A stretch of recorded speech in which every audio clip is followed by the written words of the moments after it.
Okay, folks, good morning. We have to do a little bit of cleanup this morning. We've got like stuff everywhere. Let's put away some of these usual suspects and clean this area up a little bit so I can think in here. And this is what happens when you get carried away with stuff.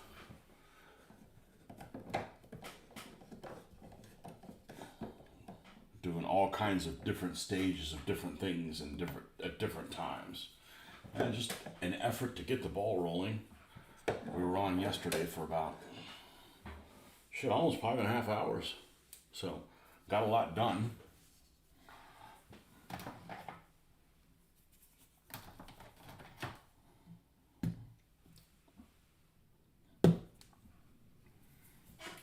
Brown.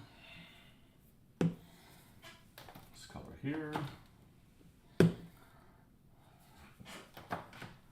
Very strange that the color that they recommended for my for the other counter scheme for the British happened to be a color that I had from, is it War Master? I can never remember what this is called. Army Painter. How strange. I only have maybe not counting the shades, not counting the soft tones and strong tones, I probably have maybe 5 colors from Army Painter. Maybe. Might actually be 4, something like that. I don't have very many.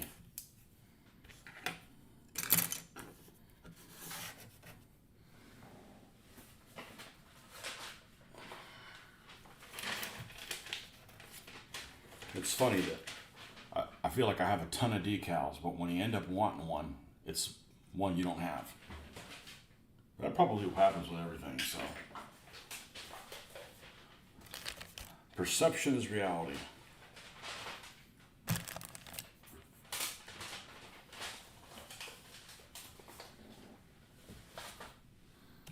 And there's a lot of stuff out here.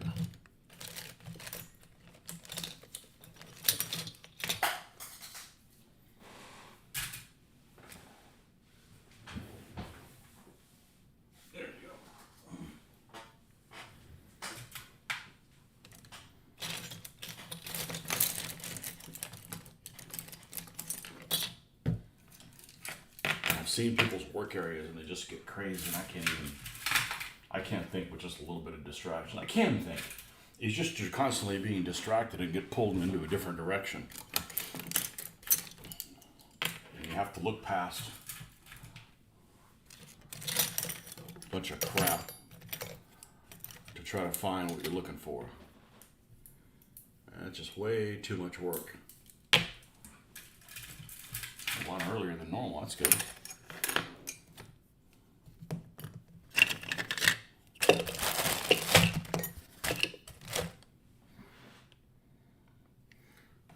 This off and we can throw away this rubbery sprue. Still don't know.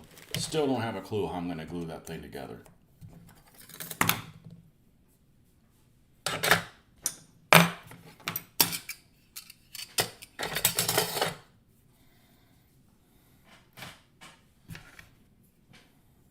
Let's get that tweezer out. That one always seems to be a sticking point. I just want to get that tweezer and it sank all the way to the back there. Here's one of the Army Painter colors I have right now. Phoenix Flames. Beautiful yellow color.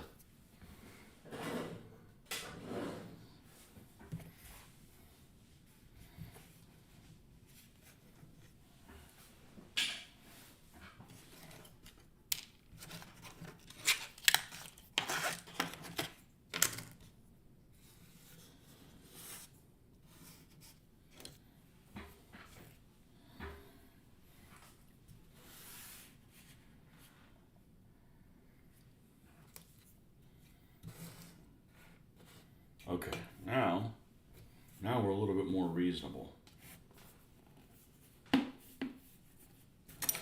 So we got to jump around a lot because I'm doing things now with these tanks that involve, why is this sticking to the bottom? That takes some time to dry.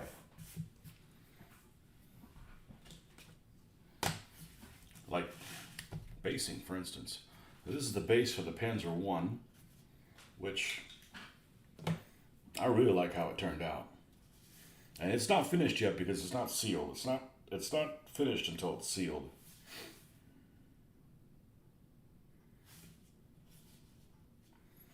Because when you seal it, something different happens. All gets brought together.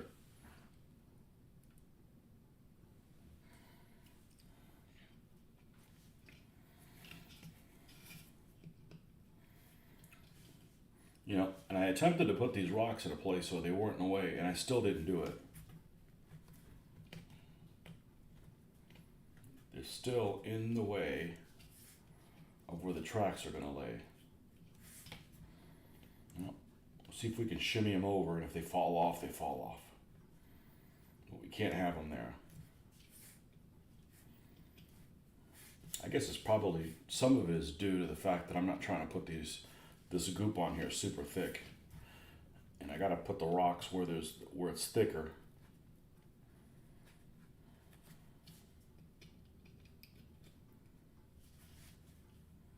Oh, and now this fucker's in the way. Jeez.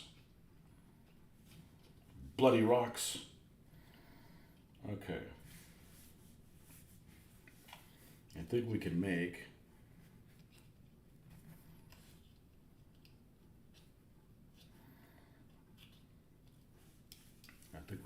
that work. There.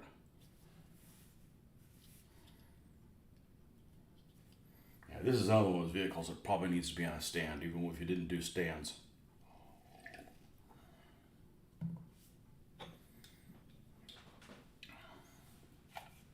Just for protection.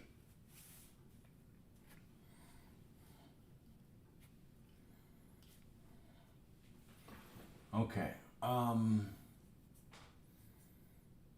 English uniform. That's the base color of this. So English uniform is probably not that one. That's right. That's a War Master one.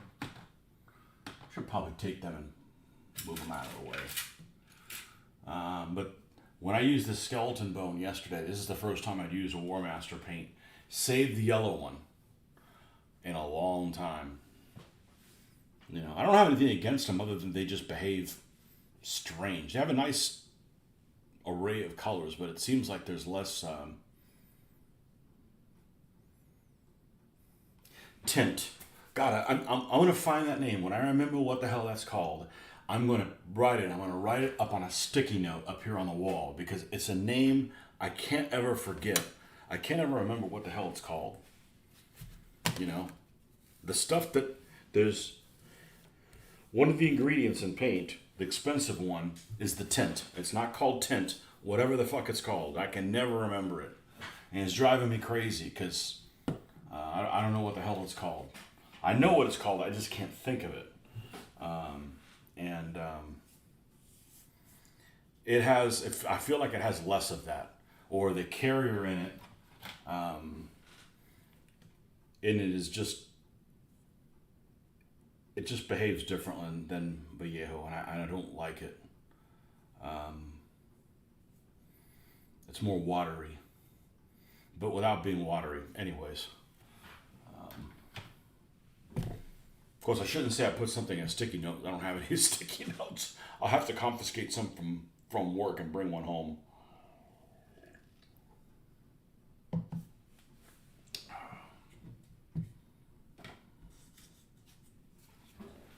Anyways, the stuff that's in the paint that makes it expensive. No, medium. The other part. What's the part that has the tint?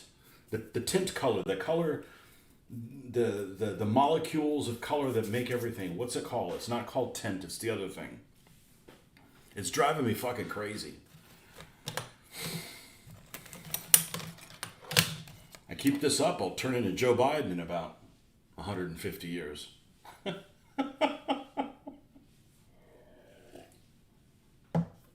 I know what it is. Like somebody says, oh, that's what it is. It's a word that doesn't, it's not normally in my vocabulary. I don't talk about that kind of stuff, you know? Yeah, medium is probably the carrier. All right, it's 6 o'clock.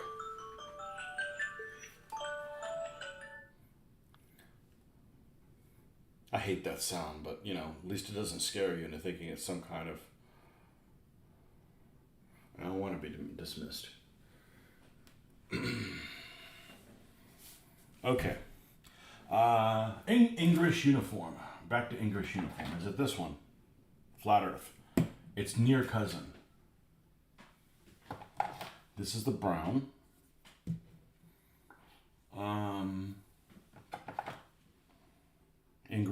English uniform.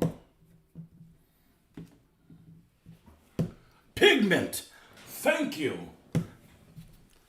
Thank you. All right, I'm gonna write this shit down. Pigment. It's not a word I say. I mean, obviously you know something what it is. Pigment. MF. Okay. Pigment. Thank you. That's the expensive part. Give Jeffrey Smith a Victoria Cross. You don't have to lose an arm. Has anybody ever gotten the Victoria Cross and it isn't dead? Probably, but I think that's probably the rare exception. You pretty much got to die to get one of those things.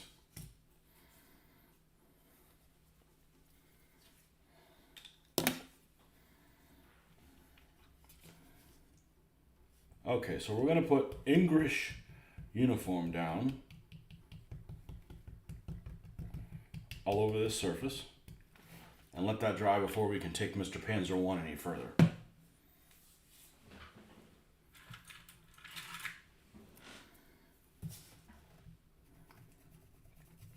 Pigment. Pigment. It's not a difficult word. It's not like it's something it's just I don't frequently use. So anyways, so the pigment in it is fine. It's just a carrier in it is just different, medium, whatever. I mean, if that's all I had, I'd be okay. I mean, if they used, what do I want to call it? War Master. Is there a War Master even in this freaking name? War Paints. War paints. War paint seems like you'd have to put it down and go like, you know. No, I'm not doing that. I don't have any ancestors that use war paint that I know of. Marcus, you guys look the same. Look at your icons. It's all like this big peachy thing. How are my peachy people doing? I'm one of them.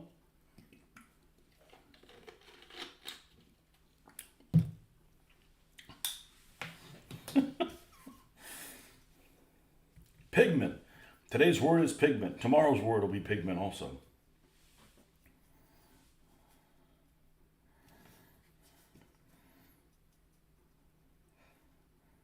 Anyways, I got some people coming to visit today.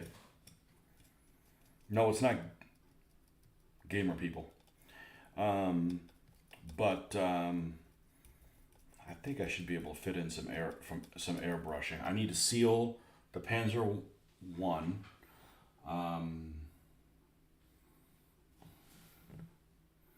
Seal the Japanese tank, and maybe these 2 Russian ones too. We'll see how that works out.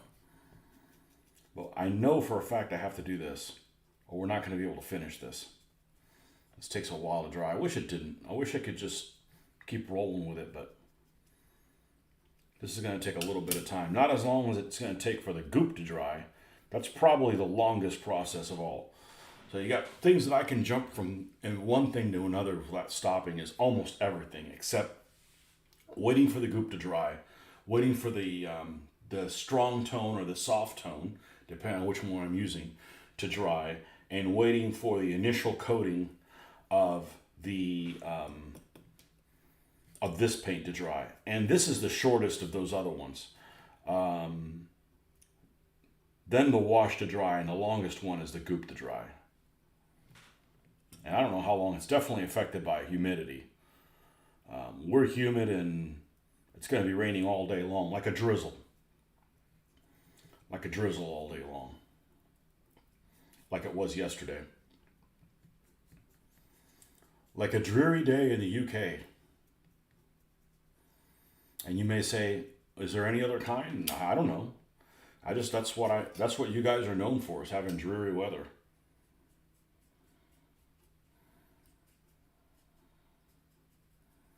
Could be worse. It could be dreary and hot. That would suck.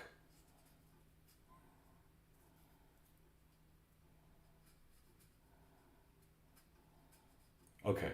This thing is going to go over yonder. Be gone.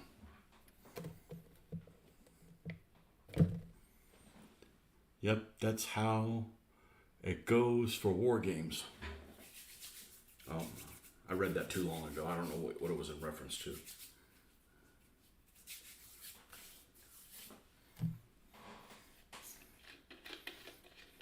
That's how it goes for war games. Peachy people?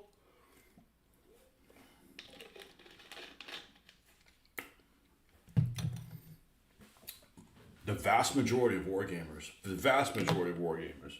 except maybe in Hong Kong, are Caucasian males. Generally with bad facial hair. That's why I shave.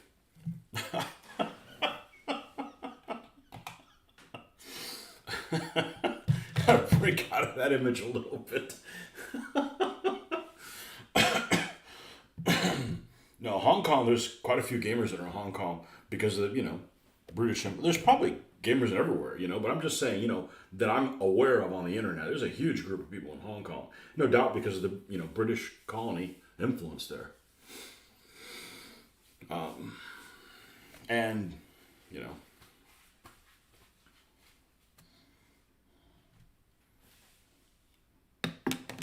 Okay, so we're going to...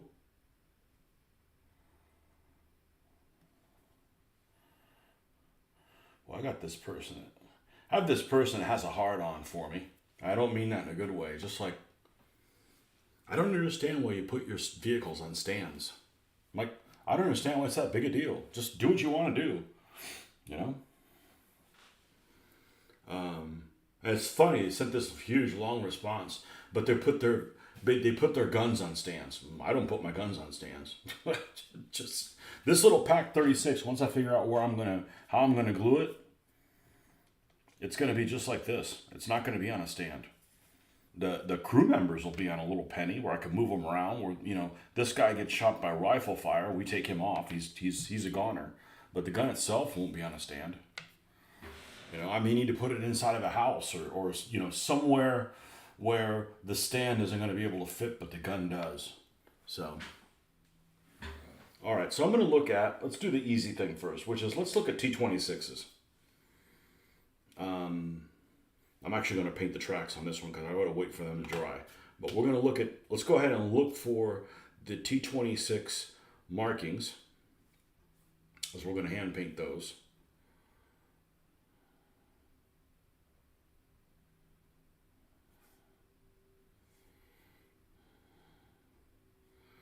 T26 markings. And there is a unholy plethora of these things.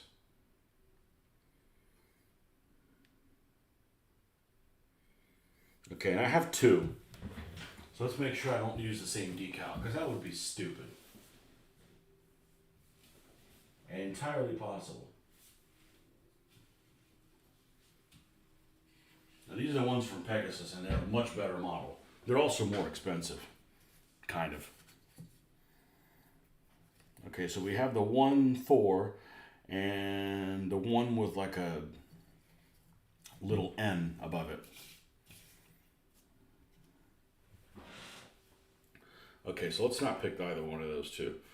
Okay, this is the decal set from Colibri. You know, the fast turret, or the more modern turret, the 1939 turret, is so much better looking. And I got a couple of I've got a couple of T26s to build with those markings.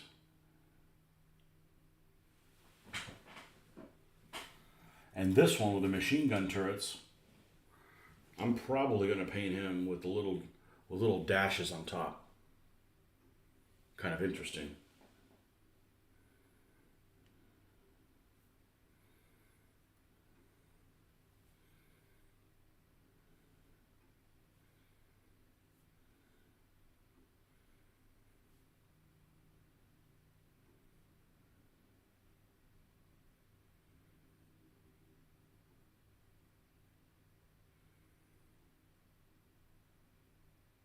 Damn it, I like this one, but it's the wrong one.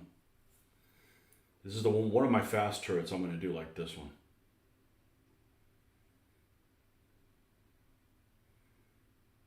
Oh no, they actually have two. They give me two turrets. This one here in the corner with a white stripe on the top of it.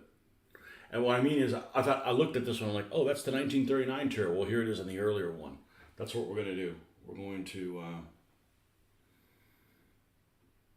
going to paint it with that white stripe on it.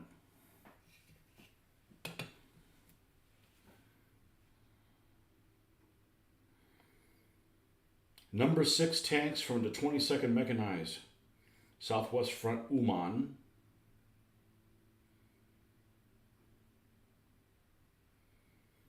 Nope. Is that my final answer? Well, we're going to save this. So much easier to save things on your phone.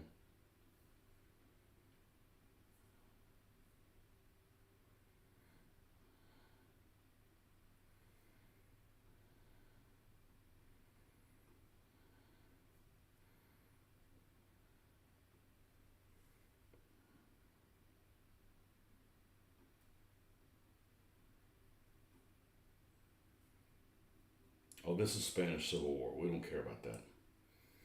We don't care about no Civil War.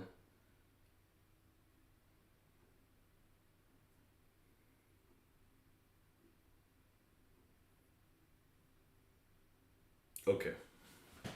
Perfect.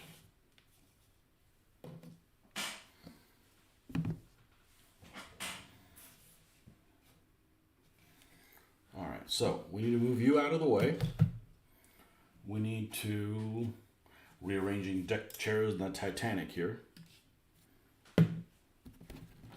Move this over here.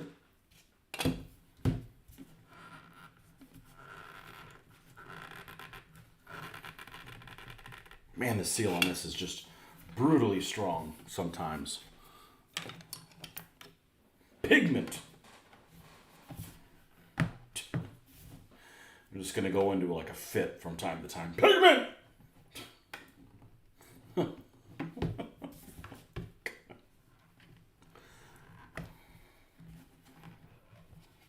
The other day, it was driving me crazy. I couldn't figure out what it was called. I didn't have Jeffrey to help me out.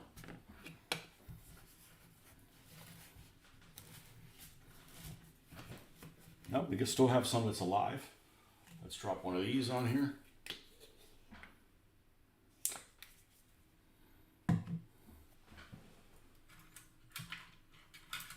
And this is relatively large. Well, the end of that brush is just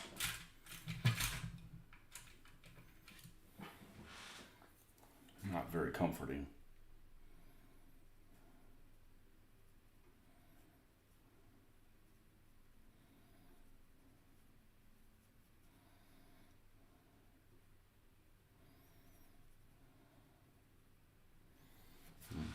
That's not quite working. It's getting very chalky. I'm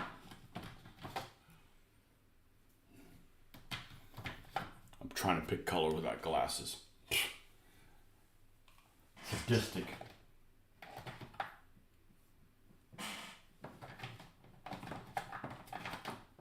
There you go.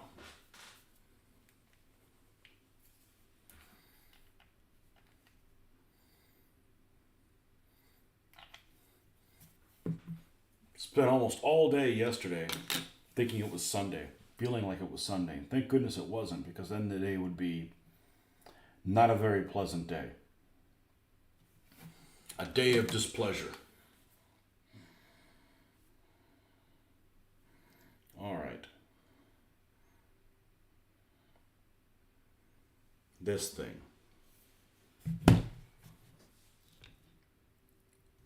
Won't you let me zoom in? You guys ever try to save something on your phone and then it says downloading, and sometimes it downloads it and sometimes it doesn't? Here it downloaded it. All right, here we go. Let's go over.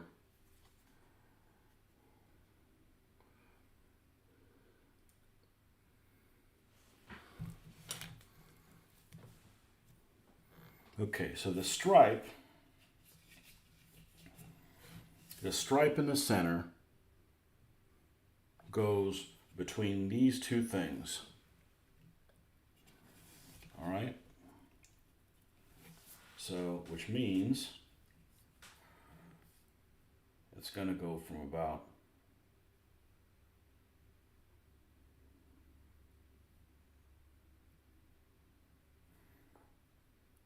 there, goes over half the hatch then, right?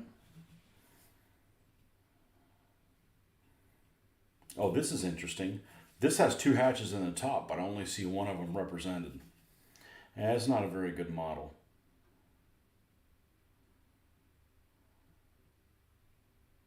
They can't all be Tamiya kits. That was the gold standard back in the day.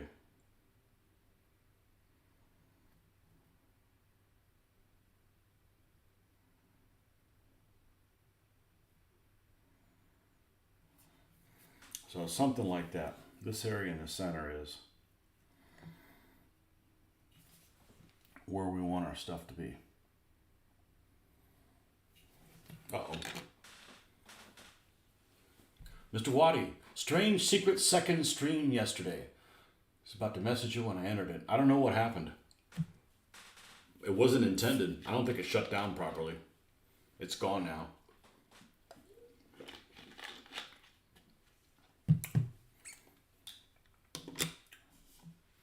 No, 5.5 hours is long enough. I don't need a second stream. I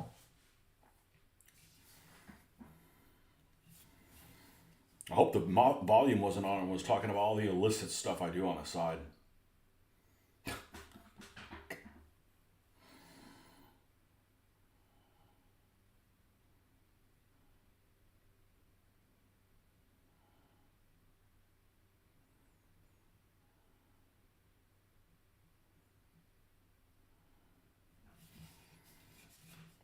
Okay.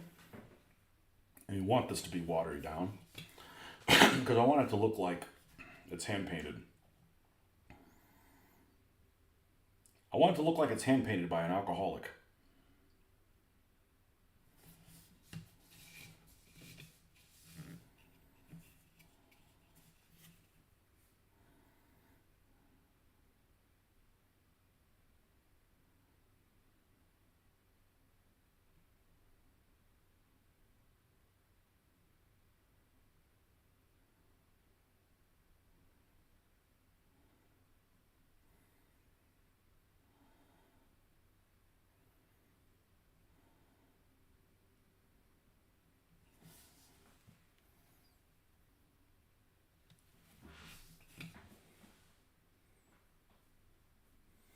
Thought it was a bit avant-garde for me. You're gonna make me look that up, aren't you? I'm pretty sure that without looking it up, I'm not very avant-garde ever.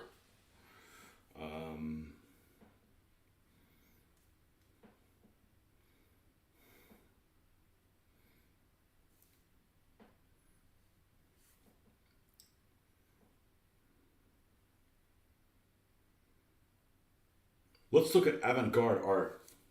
No, not me. That's not art. Now, there's probably some avant-garde I'm probably okay with, but, you know, fuck Picasso. That's I'm gonna do a painting show. That's what it is. That's what the name of my channel is gonna be. Fuck Picasso.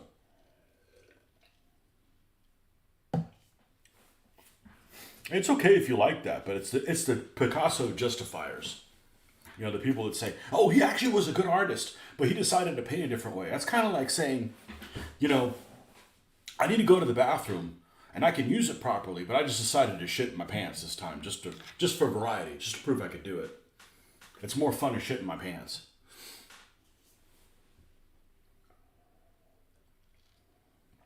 Is the illicit stuff when you do shots while playing with your secret stash of 1/6 scale figures? Disclaimer, I had one 1/6 scale figure a long time ago when they first came out with them. I had a Rommel figure. I didn't do anything with it. So it was like one of the first things I sold on eBay.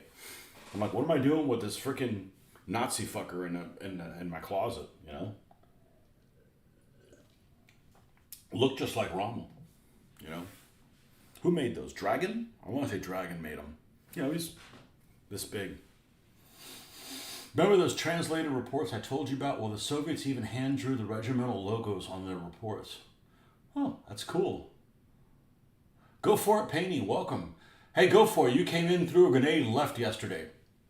What are you working on, man? What do you paint? You paint for other people? I take it you are. You're a painting service, which is cool. I wish I could do this for a living. But we got to pay for our insurance here in the United States, so I wouldn't be able to make it.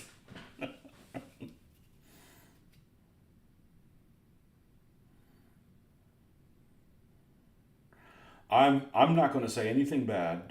There's some things that just like you just got to count your blessings while you have them.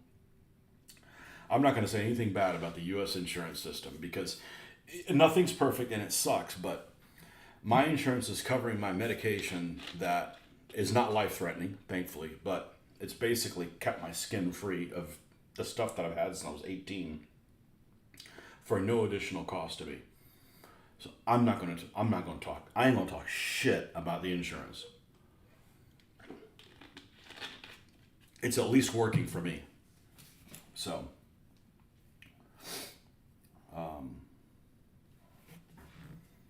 yeah. Oh, he could do a good job painting. He just chose not to.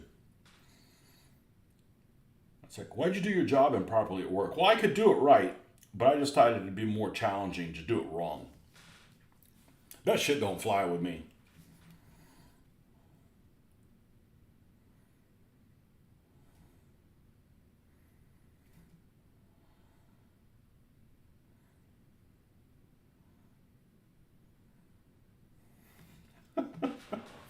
We were gonna go when we went to New York last year. We ran out of time because we're like 2.5, 3 days in the city. It just wasn't long enough, and you could basically spend a lifetime there and not see everything.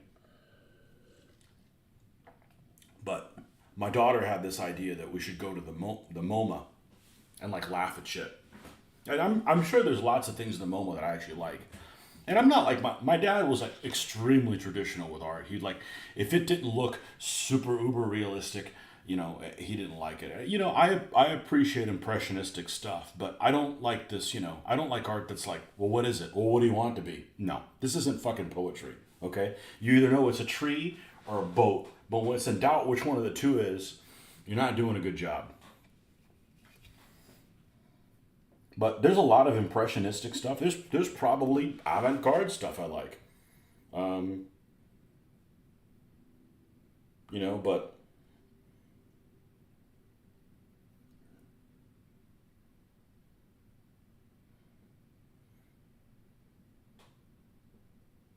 what is this? Are these the same people that made the poop statue? Like big Play-Doh thing? I'm telling you, these hippies have to stop doing drugs.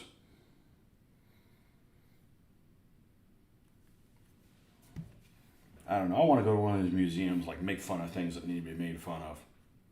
And don't get me wrong, people should have the freedom to create whatever the hell they want, but they should also suffer the consequences. Ridicule. Oh man.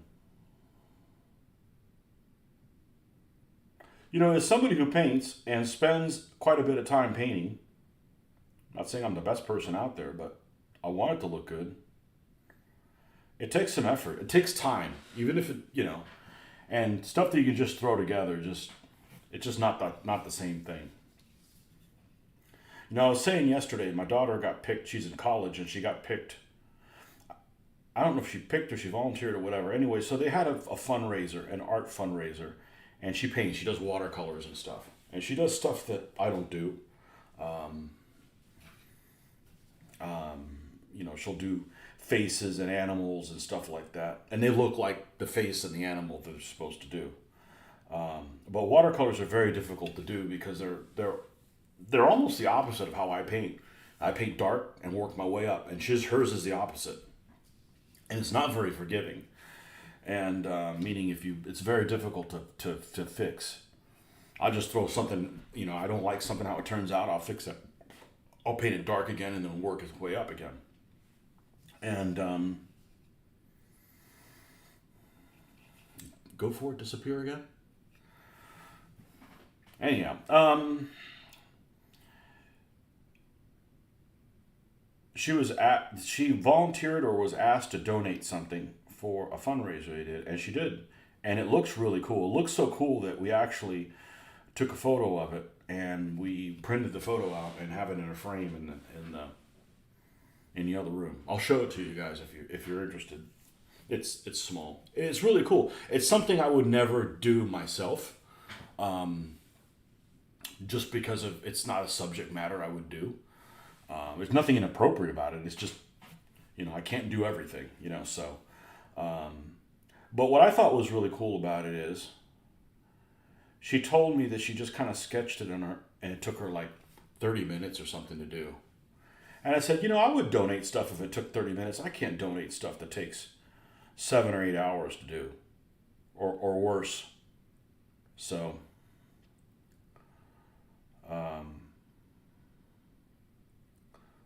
my wife got laid off recently, last couple of weeks, and there was something that was in her office that I wanted to make sure she brought back, and it was like a little Gaslands car that I did for her a couple of years ago for our anniversary.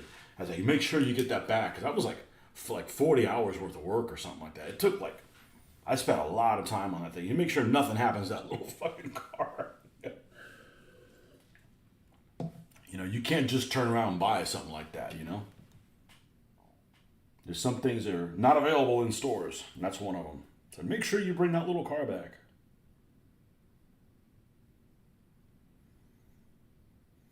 I should say my wife was laid off with most of the people in the company, all the old people in the company. The company changed hands and they got rid of all the original folks. Weird.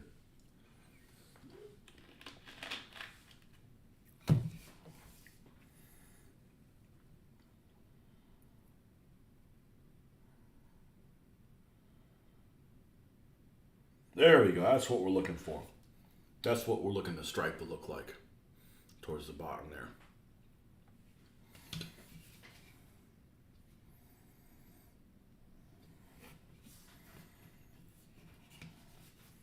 Now we got to get crafty in here.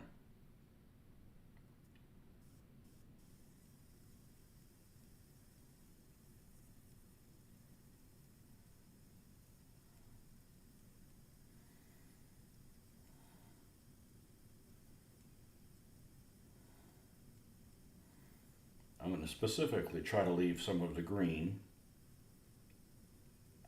around these little bolts.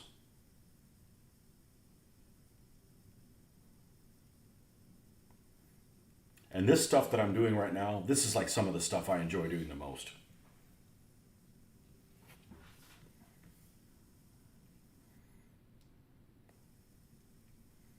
So one of these days I'm going to grow a pair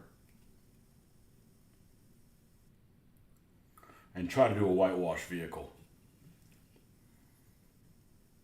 I got the whitewash from AK. I don't know that that's going to work. I think I'm probably going to end up doing it old school like this.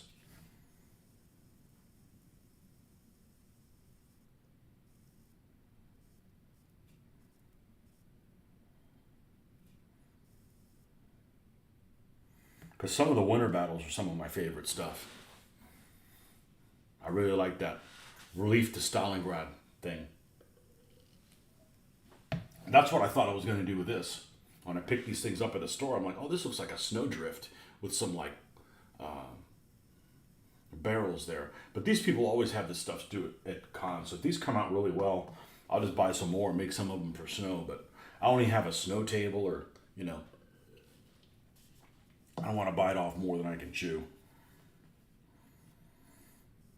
It'll all happen if I just keep plugging away.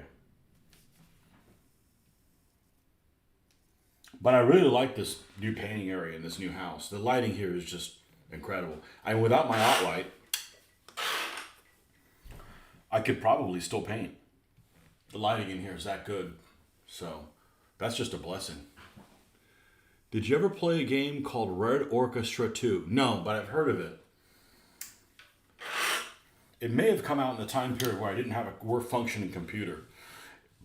It's a first-person shooter, isn't it? I did play Day of Defeat, which was a mod for Half-Life. I think Red Orchestra made a bit of mod for Red Orchestra 2. No, I haven't played anything with Pavlov's House, unfortunately.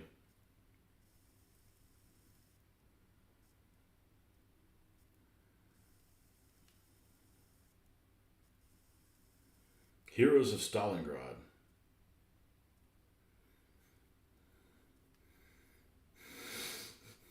No, I did not play it. It's probably really dated now. I can't play a game like this. Like, here's a screenshot of this game. This is what kind of a freaking Panzer nerd I am. See if I could zoom this in. Here's a screenshot of the back of a Panzer.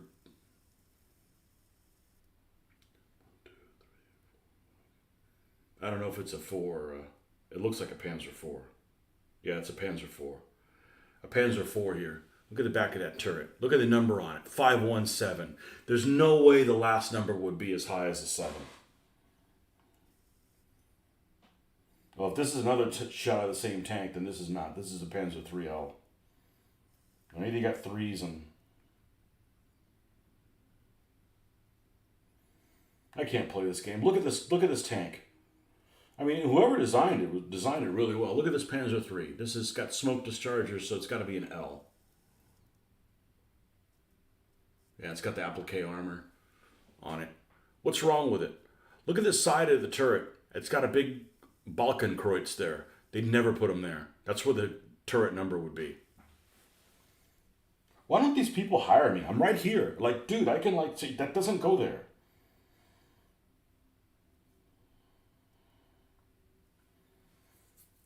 Red Orchestra 2 tank. Oh, you can drive a tank around?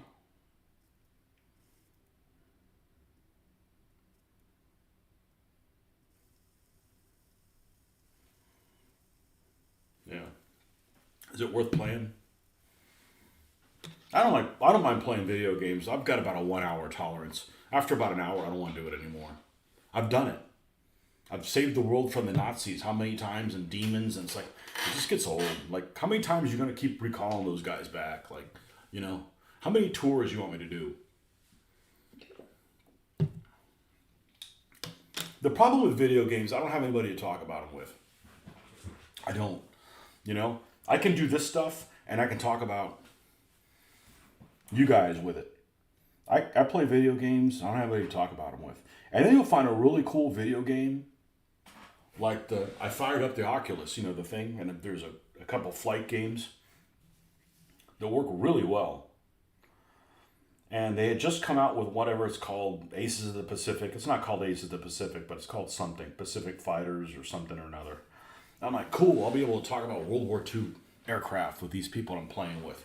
They don't have a clue. They're just freaking kids that put on a damn thing, and the game could be about freaking space combat or the First World War or the Civil War, and they don't know anything about any of those subjects. They're just freaking kids that play video games. Like, well, that's no fun, you know? It's pretty good. The maps are interesting enough to convert for tabletop terrain. Okay, I'm gonna write that down. Yeah, I've wanted to do that with what's the game that I played a lot? Close Combat. Red Orchestra 2. No, I played a fair amount of this game called Day of Defeat, which is just Team Fortress by other means, basically, with as a base of Half-Life. And what was cool about that game is you could change the name that you went by from game to game. So in other words, you could play, I don't think you could play Russians. You could play Germans, you could play British, and you could play Americans. I think. So you play either British or Americans depending on what the map was. And then you could be a heavy machine gunner, or a submachine gunner, or a sniper, or whatever. Any of those things. And what I like about changing your name is I always like to pick a name that I could get a reaction, or I think I would be able to get a reaction from when I'm playing it. So when I played the Germans, I always played a character called the Führer's Bitch. Just to get a rise out of somebody, you know? Never did. Nobody ever commented on it. It's lost on these people, you know? I forget what was the British one. Captain Crumpet or something like that. Something Crumpet related. Something...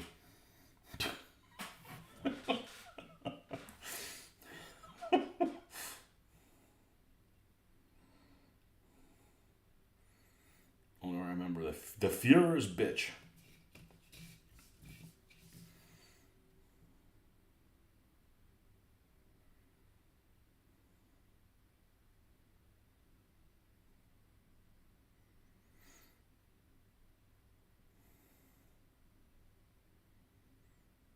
Does it look better than the Call of Duty World War II games?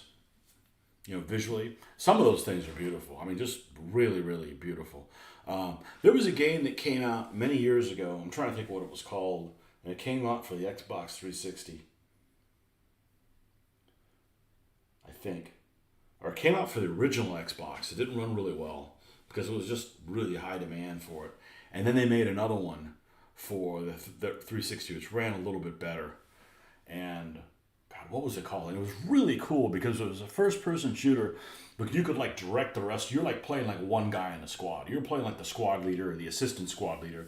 I don't think you ever ran like 12 guys. You ran like a fire team, and you could tell them to like go around and do things. So there was like some tactics within that. I really liked that game. I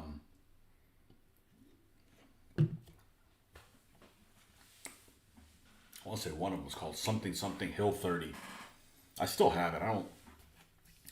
I don't get rid of my old gaming consoles, even though I'm not interested in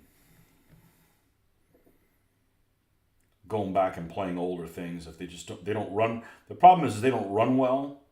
It takes a long time for them to load, and then the graphics. I mean, your human body is just a bitch when it comes to like better graphics. I got that Xbox One X when we moved over here, and it ruins you because all of a sudden I can't play things on the One anymore. It just looks terrible, and it didn't before. You know, the graphics on that One X and the freaking 4K TV are just like, they ruin you. They just ruin you. Everything else just doesn't look good. Feels more like CODs. There's no fantastical crap and stupid Hollywood stuff. Crumpets are good. Oi! Crumpets are good. Oi is great. I like that saying. Unless somebody is supposed to play Zukov says it. What a disappointment that movie was. Oh, you're going to love that movie. You shouldn't say that. What movie is that? Death of Stalin. I'm the one person that didn't like it.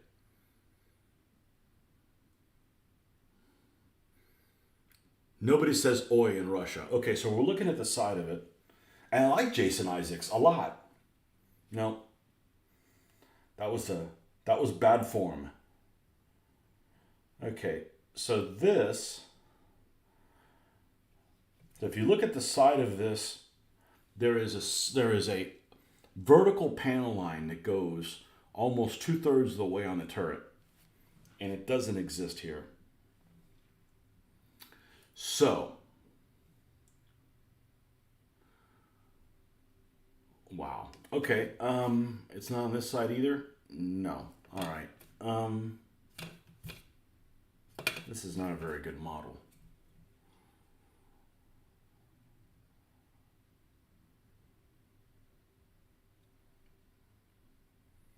All right, so we're going to drop that 6 on the other side of the vertical one there, because I don't want to paint that line over it. So what I'm going to do is I'm going to do it backwards. I'm going to paint the 6 first, then I'll do the white line around it. All right? This is not going to get me where I need to go in that 6. Oira! Exactly. You guys ready for me to paint some infantry? You guys ready for me to paint some World War II infantry? Let me know if you think I am. I got a shitload of really cool Soviets and German infantry, like really cool looking ones by Battlefield. It's the whole Stalingrad raid. Those are really, really good. Every figure is different. Oira! Oira! I just need to put a dent on these vehicles.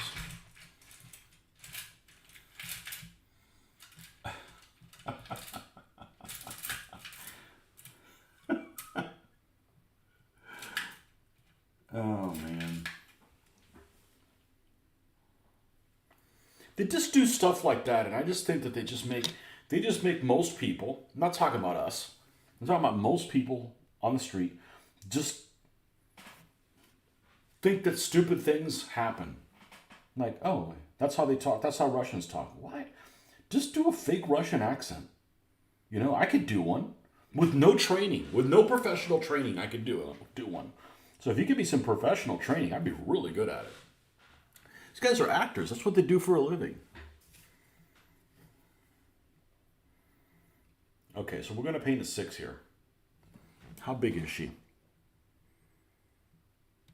Maybe 1/3 of the way the size of the turret. Okay.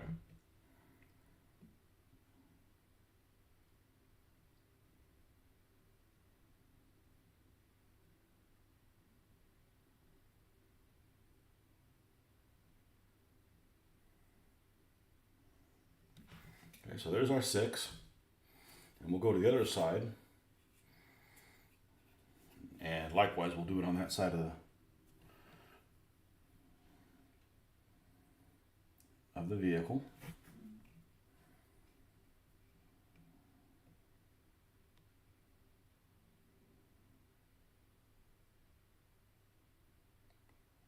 Oira.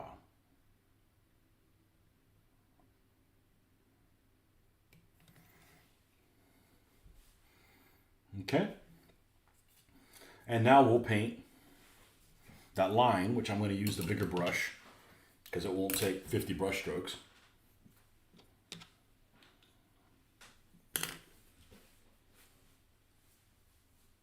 Put a dent in the vehicles. You paint more than some Panzer divisions had 45, which isn't saying much. I've painted more yeah, definitely. You ready for the infantry? Enjoy the Maquis sessions. Yeah. I do enjoy painting the faces. I really do.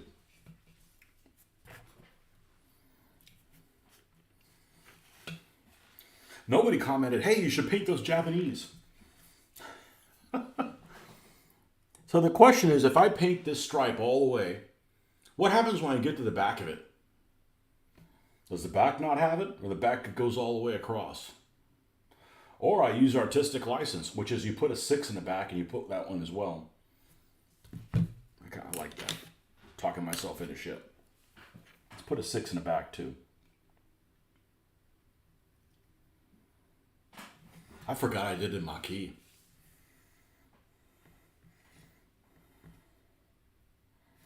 I think it's time for this to move out the way.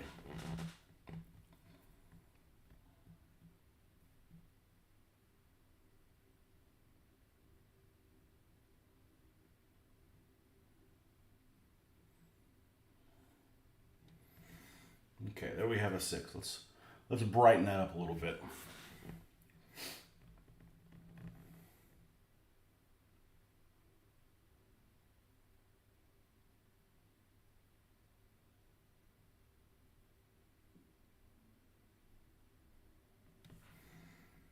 And I'm going to go ahead and brighten the other ones up too.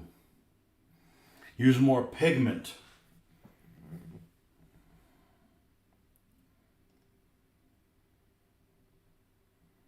This brush has a really good tip on it. Happens to be a 20-aught, doesn't really mean anything.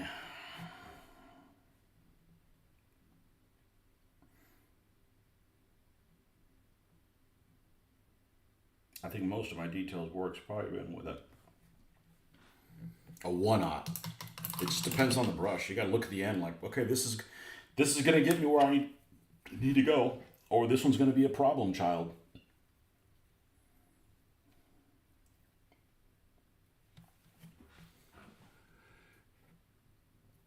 Tony, do I use plastic or metal 1/72nd infantry? I have a ton of metal. In a perfect world, I prefer plastic vehicles and metal figures. With that said, I do plan on painting some plastic ones. Have I painted some plastic ones? Yeah. I got some tank crewmen. I got some Soviet tank crewmen that are just sitting over here. I guess I should probably paint them. They paint up fine. The problem is cleaning the flash off of them. That's really the biggest problem with them. There's a lot of plastic figures that actually look really good. Like their faces, or these guys in particular, look really good. They don't all look like the same guy. The sculptor, is it a sculptor with plastic figures? I don't know. We'll call him a sculptor. We'll upgrade whoever this guy is to a sculptor. They paint up pretty well.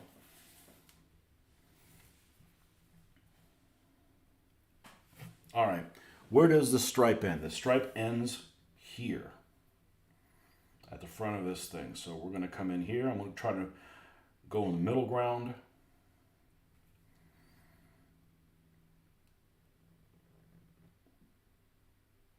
And I think it's supposed to go all the way to the top. I'm actually going to stop just a wee bit short of the top to make sure it doesn't go over the edge of the vehicle, because then it looks funny. And that's funny peculiar. Not funny haha. Okay. And then we're going to go around the side. Let's see, let's grab the barrel, which of course has the advantage of you'll wear some of that paint and it looks like the barrel's fired. You know, all the barrels that look like I've added some kind of smoke to them, no, I just grabbed them by the end and it's just worn out.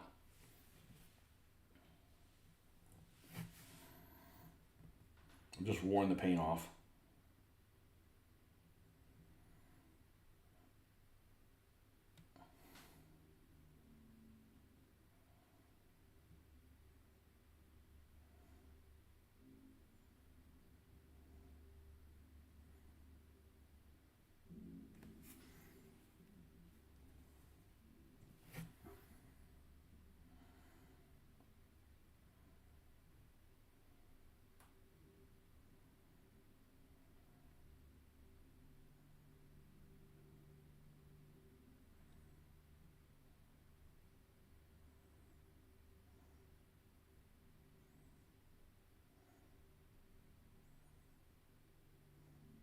What's hanging me up on the infantry is I've got a lot of infantry.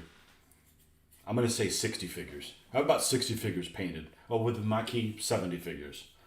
And for the most part, I'm really happy with how they look, except for the basing. So I almost feel like I've got to go back, retrofit all them before I can move forward. Because none of those are figures I don't want to use. I want to use them, but I don't want to use them with the basing because they look amateurish. Because when they were painted, there was no internet. So I couldn't get ideas from somebody else. So they're lacking in that department.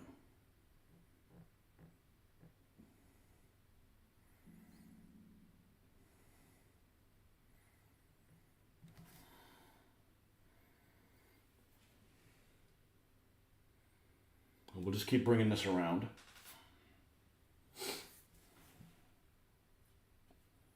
This is so much harder to do without the flow aid.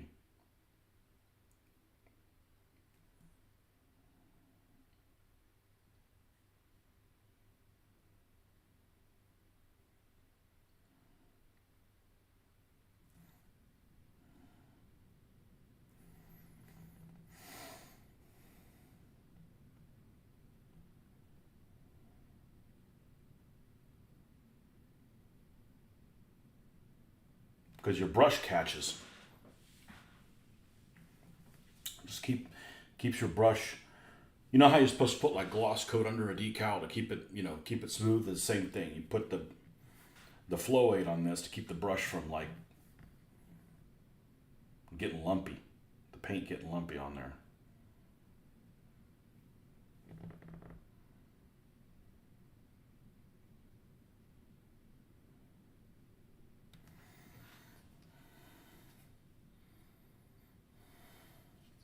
I had a dream about my dentist last night. No, nothing kinky happened. Just weird. And what are you doing here? It's not even a she. Actually, I should say that. I had a dream about my dead dentist. Because, true story, dentist freaking died. He was only a few years older than I was.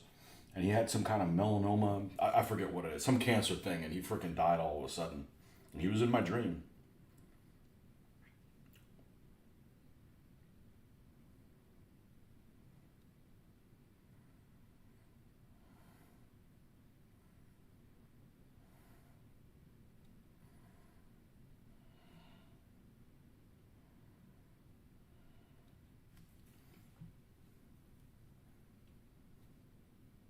Weird.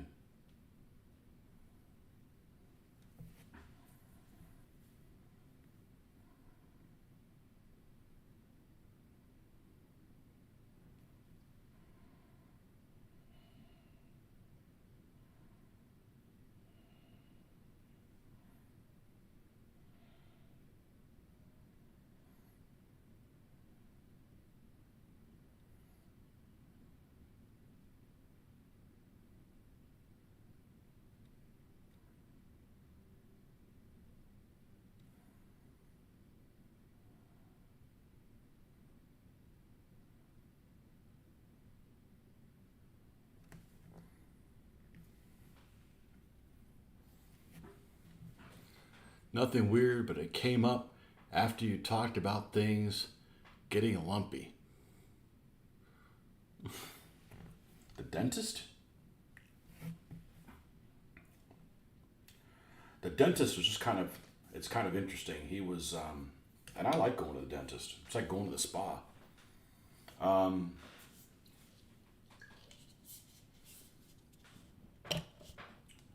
This dentist was recommended to me because it was near where I work. So I go to this guy, and I like this guy, and he ends up being the husband of my daughter's pediatrician. Just pure coincidence. But he must have been, God, I don't know how long ago it was. Maybe it was like 7 or 8 years ago. I don't think it was 50 yet. Anyways, he got one of them cancer things I don't know about. I don't know what it's called. And died way ahead of when he was supposed to. Somebody could say, well, he was always supposed to die then. I don't know. I don't like talking about death. It's fucked up. Keep having dreams where I buy these. I'd rather have my... Uh-oh. There we go. What we got here? I'd rather have my PTSD dreams back than dream about my dentist. Why does everybody have bad experiences about a dentist? I have good teeth, though. I don't like going to the regular doctor, the MD, because, like, you have an appointment at 9. It's like 10:30 and they still haven't seated you. Like, what the hell, you know? And then you'll get, like, a cold from being there and shit like that. I keep having dreams where I buy these amazing miniatures, then I wake up and assume I saw them somewhere. Nope. I have no sculpting talent to bring them to life. Isn't it? I think it's amazing that some sculptors can't paint. Like, dude, this is easy. This is like a moron can do it. You know, I think really highly of sculptors. I really do. I really do. I think it's magic.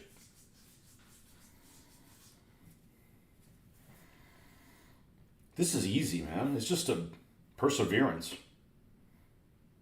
and learn as you go. I was really, I was really happy the way this Panzer One turned out. That's exactly what I was looking for. I still wanted it to be Panzer Gray, but like dusty as shit. 'Cause I don't like, I don't, I'm not going to do my Africa Corps vehicles. Well, I mean, I guess if I did things at Alamein, I'd have to do things a little differently, but I like them to have been gray first, and then they just like either oversprayed them or just said, let them get dusty, and they did.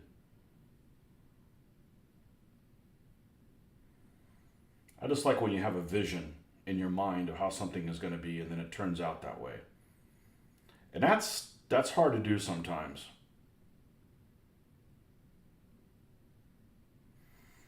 You can be your own worst critic for sure.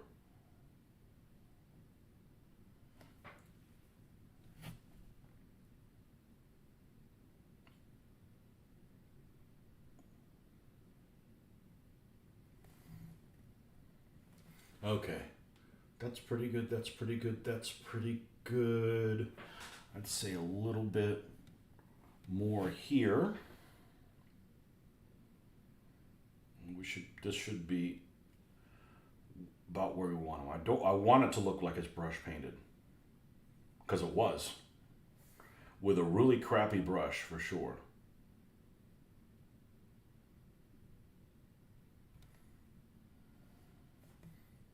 All right, let's put this thing on the top of the bottom one.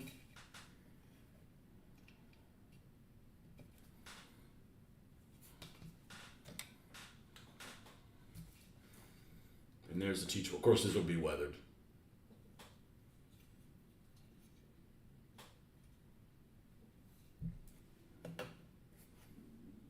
Okay.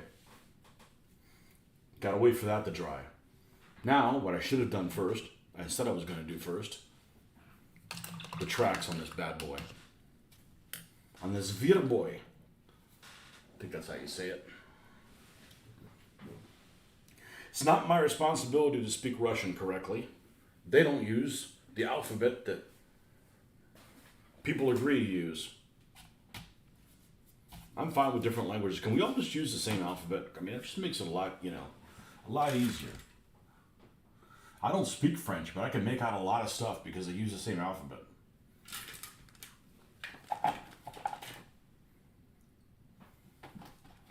How bad is that Napoleon movie? Is it terrible? I'm still going to see it at some point when it's free. I'm not paying money for that.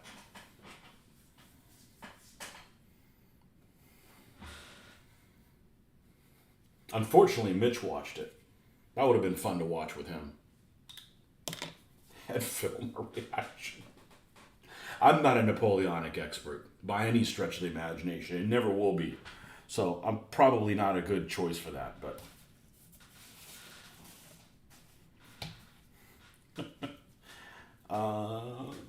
there was a new movie that I saw came on Amazon or something like that. I was going to ask you guys if you'd seen it. I saw it last night. I was surfing. I was somewhere else and I was surfing on my phone, so I wasn't able to watch it. And it was called I think it was on Amazon Media.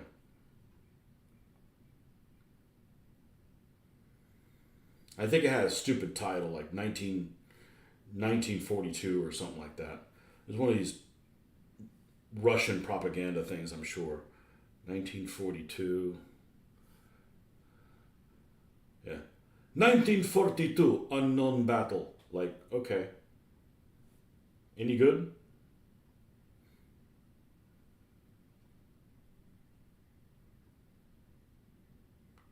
Red Ghost, Nazi Hunter.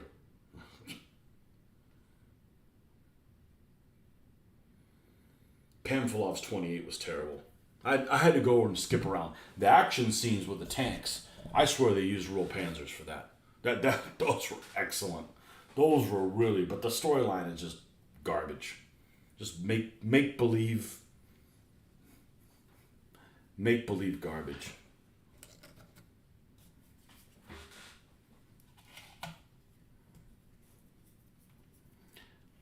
What do you want to call the name in the battle? Hey, Yuri, for your new movie that you just filmed, what do you want to name the movie? 1942. Oh, 1942 what? I mean, is it Stalingrad? No, it's snow. Okay, it's, what do you want to call it? Unknown Battle. 1942 Unknown Battle. Like, really? Like, Mitch really likes that movie called 1944. It's on there, which is an excruciatingly vague movie title. It's actually a good movie. I actually liked it. But not the title, you know? As people say 1944, oh, it's Invasion of Normandy. No, it's on the Eastern Front. Why would you call it that? Call it something, Bagration. Well, it's not Bagration. I'm like, okay, well then, what do you, gotta be a little bit more specific than that.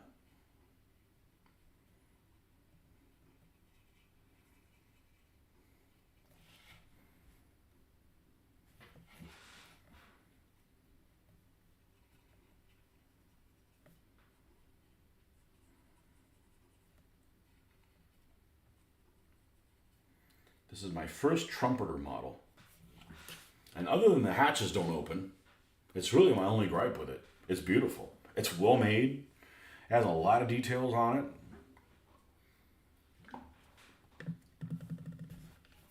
I wish they were less expensive.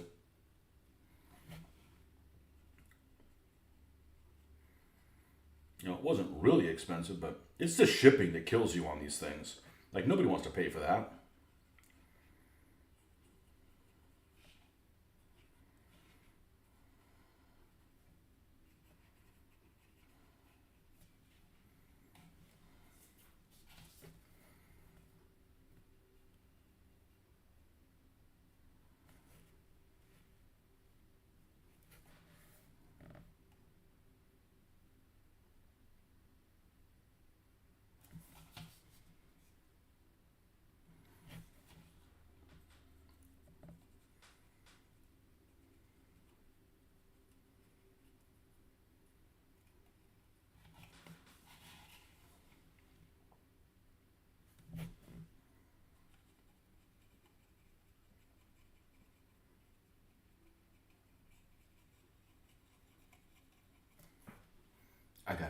I got a ton of Soviets. I got a ton of Soviets to paint. I got a ton of Soviets to paint that I like the figures of. They're really, really good.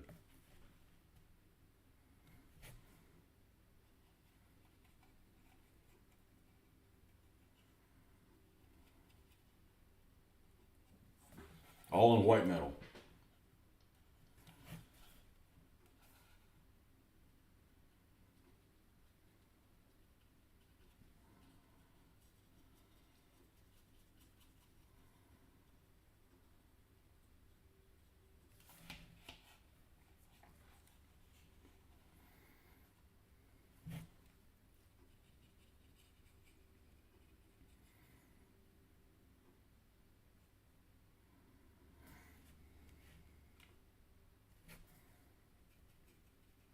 This is another one of those situations that having the flow aid helps a lot painting these tracks.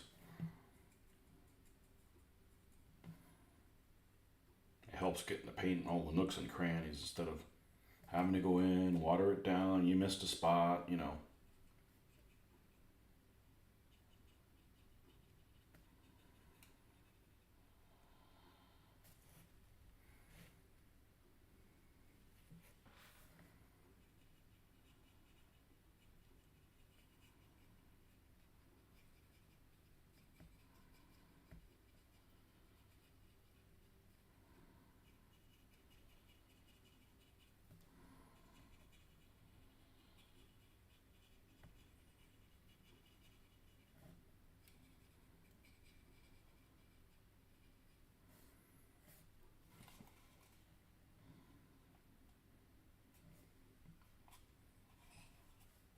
Let's do the same on the other side.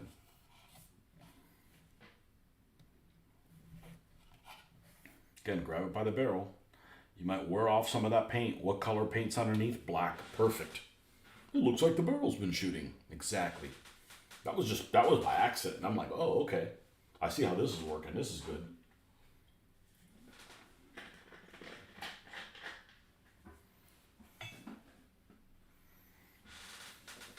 That is how you say angry. That is how you say handy.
So I forget how many of these they had at Kursk.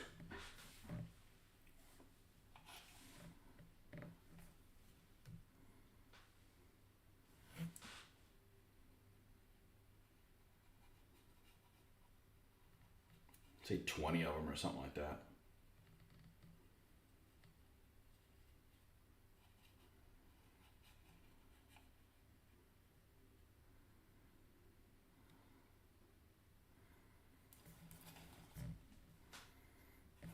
I really should write things down as I come across them that are like strange kind of stuff, but sometimes I'll come across it in an audiobook and I've got nothing around me to write.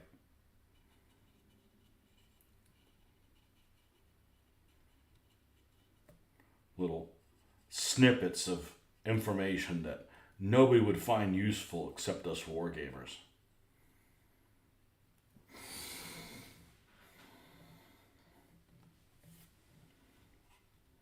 And they're easy to forget if you only see them one time.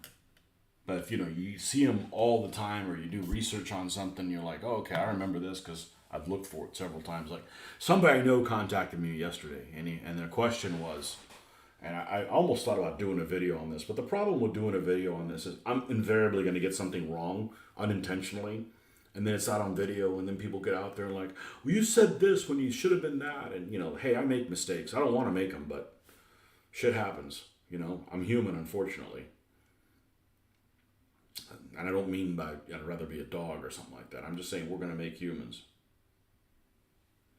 Like, here's a question somebody asked me, and this is one of these things that I freaking know like the back of my hand. Looking for some info on German tanks during Operation Barbarossa. Which version of the Panzer III did they go into Russia with? And were the Panzer IVs still the short 75? Thanks for the help. Well, that's an easy freaking question for me. That's an easy freaking question because I've looked into all that stuff, and I haven't done a huge deep dive. Like if I was retired, that's something I'd love to do. I would love to create some kind of a database and look for photographs of. Unfortunately, stuff isn't really available for the Soviets too, but the Germans have a lot more notes and stuff like that on that, and just go like, okay, go look for panzers on the Eastern Front, whatever. Okay, and go and have one page for each Panzer division, and when you find something for the 2nd Panzer Division, go and put something there. If you find some decal sets for the 2nd Panzer Division, put them on the 2nd Panzer Division on there to kind of get an idea of, like, for instance, which units, and I know there's exceptions to the rule, but if you had to kind of get something that all-encompassing to kind of give you as a guide, you might find out that 2nd Panzer Division used red numerals, the white numerals with red on the outside, and then maybe the 11th Panzer division used two-digit numerals with both of them being solid white. And you would start seeing, and obviously after a while things go sideways, but at least, in the first month of Barbarossa or something like that, just to kind of give you a guide for like, I want to build this vehicle or I want to do that kind of thing. Or, this unit used Czech 38s, but they had the red numbers, red numbers, the white outline. And then this one had Czech 38s also, but they generally had just white outline ones. So I've done a bit of research on my own and not written down my notes, but I've looked at it enough times that this is kind of a subject matter that I know a lot about. And the reason I know a lot about is I had a couple of Panzer IIIs. I'm building stuff for Barbarossa. I have a couple of Panzer IIIs that I bought. One of them I bought, and it was accidental. I got it from Brookhurst Hobbies, and they happen to have an MMS model of a Panzer IIIF. And when I think of a Panzer IIIF, I think, oh, that's the first one that had the 50 millimeter cannon on it, right? And it was. But they were originally built as 37 millimeter gun tanks, or many of them were. And some were retrofitted and converted into 50 millimeter tanks, 50 millimeter gun armed tanks. And but the one I got in the mail had a 37, and I was really disappointed because I thought, oh well, they didn't use any of those in the invasion of Russia. You see any pictures of them, it's never the 37 millimeter armed tanks. It's always the 50 millimeter armed tanks. So when I got back into doing this stuff, I started doing a deep dive into that stuff, and just like what units can I use them for? And there's all kinds of stuff available online. There's all kinds of available. You obviously can find out which Panzer divisions used Czech 35s, which was only one, the 6th, in Barbarossa. I don't care about earlier because I don't war game that stuff. I don't paint any of those things. There's 4 or 5 of them that used a Czech 38 as the main battle tank, and of course in the heavy company, they would use Panzer IVs. So you don't have a Panzer division that has. They're always going to have Panzer IVs in them, and that heavy company is also less amount of tanks. I don't remember exactly what the number of tanks, but it's like it would have like 14 tanks in it instead of 21 or something like that. So it was 2/3 as big, more or less. So there's these things that you find out just kind of doing a deep dive. So I found this article that said that basically would tell you you could find out which Panzer divisions used the 38 and which ones used a Panzer III as the main battle tank. And there was this article that I found, whether or not it's accurate or not, I don't know, but there was this one article that I found that told you how many 37 millimeter gun tanks were in each Panzer division. And if it's a Panzer division that didn't have Czech 38s or 35s, you know that those 37 millimeter gun tanks are Panzer IIIs. So using, reasoning, inductive, deductive, one of the two. I can't get those things straight. Debit, credit. I know the concept. I just don't know the nomenclature.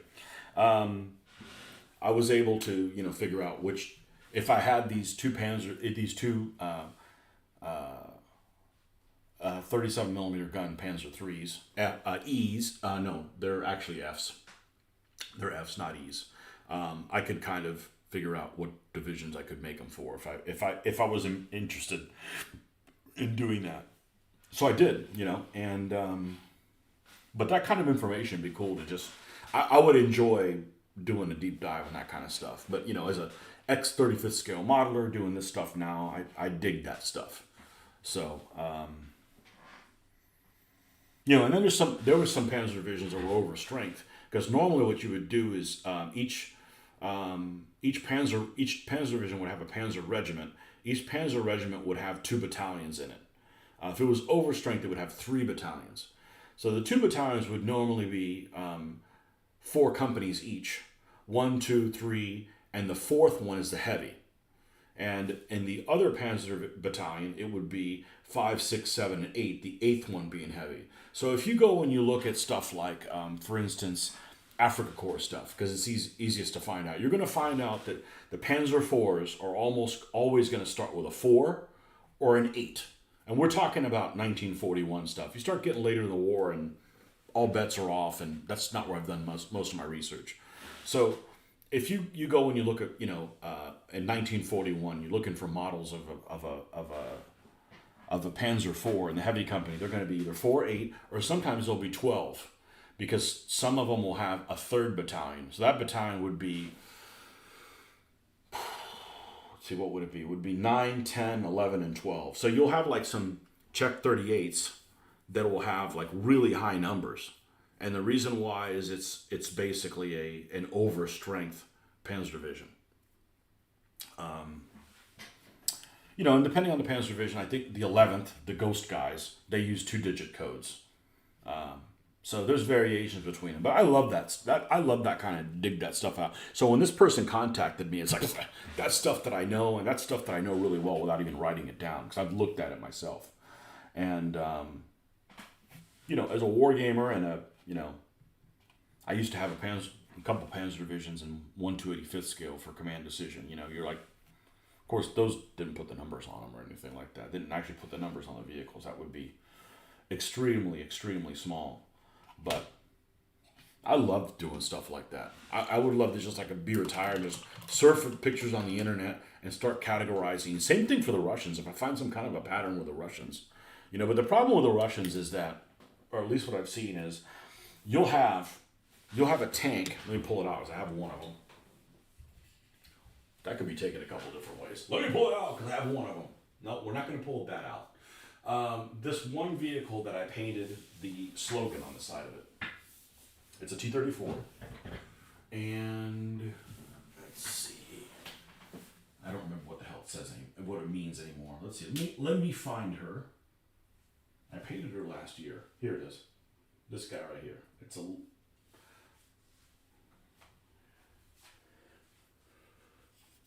This vehicle right here.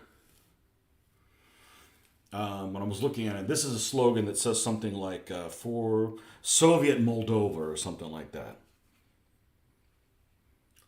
This was a T-34 that was in a tank brigade. And in that particular tank brigade, historically, I forget how many tanks are in a Soviet tank brigade. All of them would have had the same logo. I'm like, well, that's just dumb. You have your opportunity to paint all these different slogans and paint schemes. I'm not going to make every T-34 I have the same slogan. Because the reason I put the different identifications on these vehicles is, in my game, the vehicles have to be identified somewhere differently. So if you pull the action of something or another, you don't know which T-34 it is. Okay? So yeah, I'm not going to paint an entire tank brigade, all of them with the same logo, regardless of if it was a decal or not. Obviously this would take a lot of work, but there's just no reason to paint them all the same when you can have that. You can have a red 37. You can have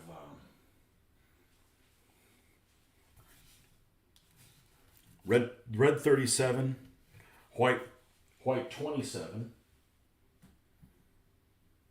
This one is this is a tank brigade marking. It's a little heart with a 12 on it. Different ways to identify different vehicles. So the Soviets seem to be. There's a lot of tanks that sometimes could be identified the same way in Soviet units. So I got to make them differently. So that's a little bit more difficult. I would love to just sit there and look for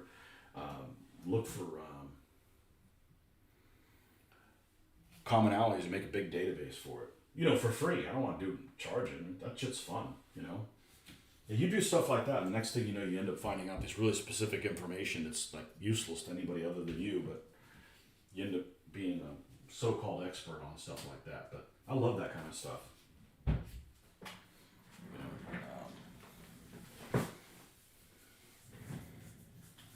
Okay, so this thing's tracks are drying, so we can't do anything else with that. This T-26 is going to need a base for it. So even though I just put these guys back, I'd like for them all to have the same size base. So I'm going to pull this guy out. Sorry I put you guys to sleep through all that. I love shit like that.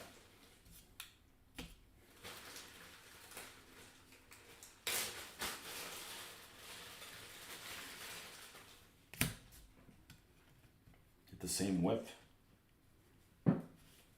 Yeah, baby. Okay.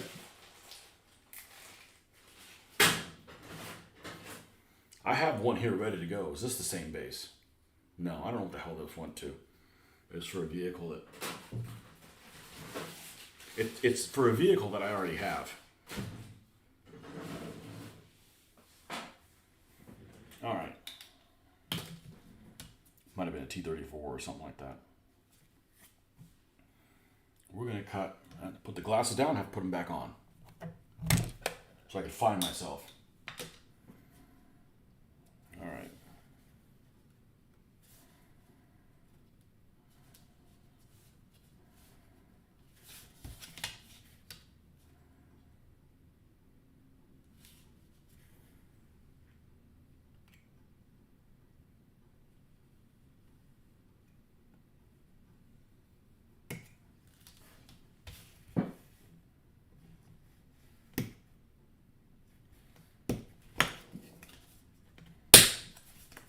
But that kind of information is not available for everybody. You know, it's a shame. It's a shame that you can't have information for the Soviets or other nations the same way.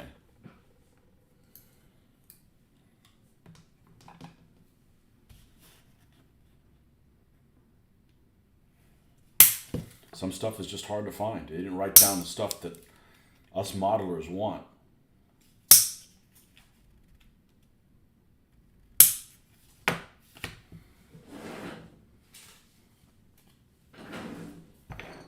They're worried about winning the freaking war. It doesn't really matter who the hell was in what.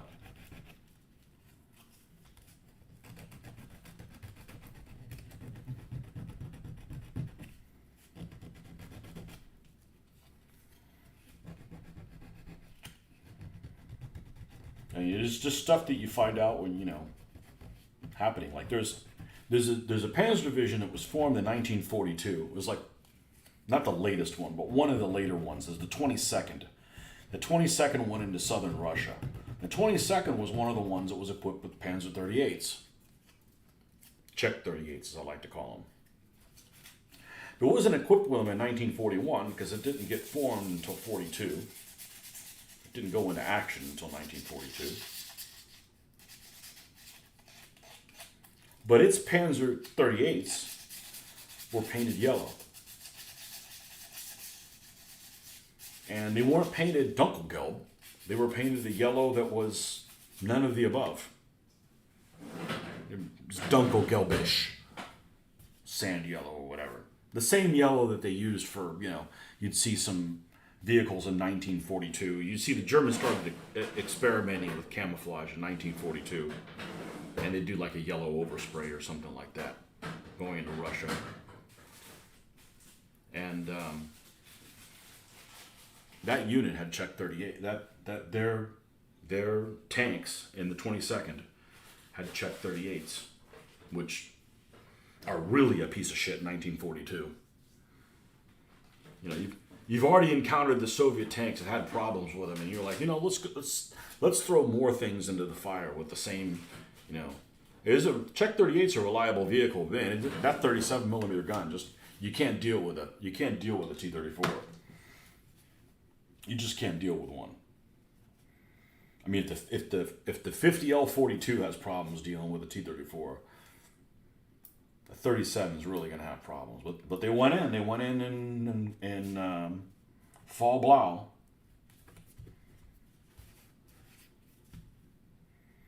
And I don't remember exactly where they were. They didn't get caught in the Stalingrad pocket. So they were either between Moscow and Stalingrad, or they went into the Caucasus. And I think they were between Stalingrad and Moscow. But that stuff's easy enough to find. But that's the things where you find out where it's like, you know, just doing the modeling kind of stuff. Like, I want to do a Czech 38. What vehicles can I use? What units can I use them for? Oh, you can use them for the 22nd Panzer Division. It's like, oh, I've never heard of those guys. You look into them like, oh, they're yellow. I'm like, all right, well, where were they? You know, just to kind of, you get these little scenarios in your head and stuff like that. I wish there was that kind of information on every unit from every nation. You know, But you gotta do a lot more digging. Gotta do a lot more digging for some things. Okay? So we're gonna do some goop on this guy. But that's the stuff I really like doing. I really like doing that kind of stuff. It's just kind of cool coming out with, what are you gonna find out about it? All right.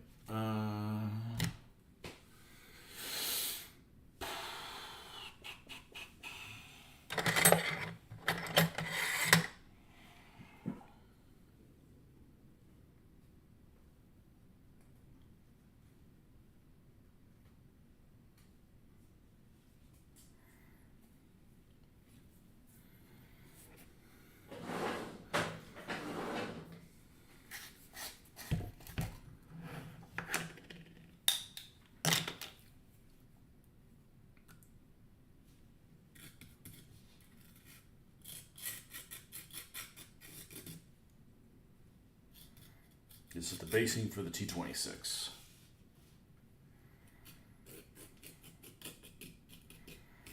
Should probably turn around and do the SU-152. I will do that. I'll turn around and do her next. The basing, because this is what takes a little bit of time.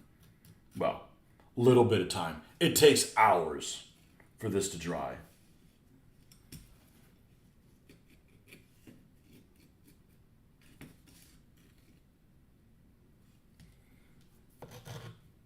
It's going to be an ugly day outside. It's going to be cold and wet and gray.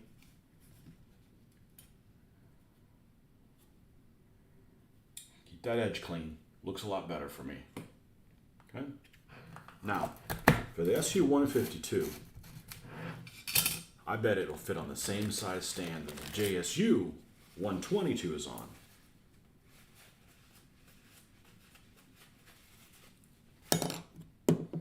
Well, I mean, I can't just stay on one thing, because as much as I'd like to do that, that's my preferred way of doing it.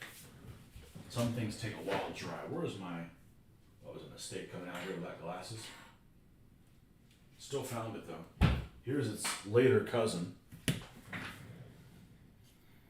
the JSU-122. I have a feeling these hulls are really similar. They are.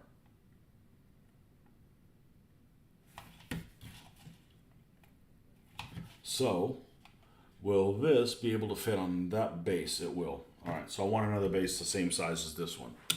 All right, I believe I ran out of this stuff. Let me make sure I don't have any left over. And we'll make another one.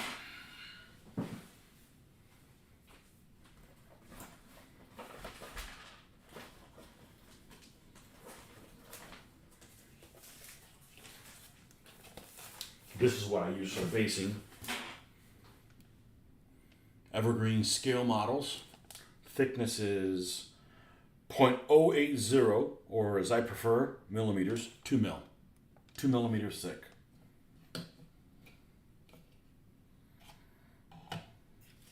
So now that we have a ruler instead of that little thing that was difficult to use, an engineering scale, hopefully I cut this out with some dimensions that mean something. I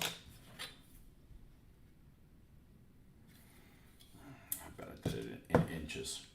I hate inches. Nope. It's not precise to anything either. All right, well then we're going to go millimeters. All right, it doesn't have to be exactly the same. I just look at for clarity. I like them to be the same. So this thing is 88 millimeters long. 88 millimeters. Okay, width-wise, I would have made it 90. Width-wise, 50. Okay.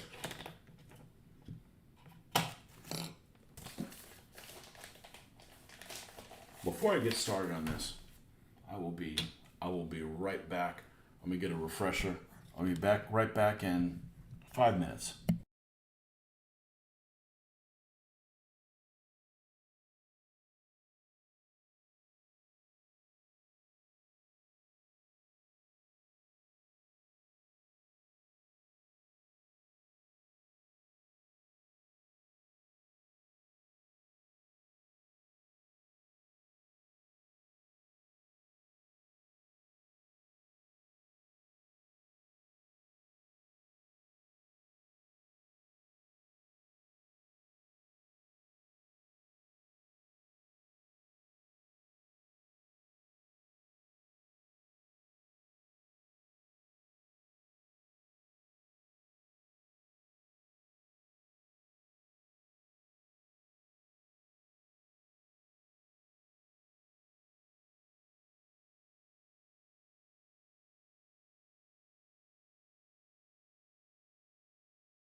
Okay, and we're back. Yeah, there's quite a bit of weathering on this thing. If you look at something that goes from this pristine green to anything but pristine.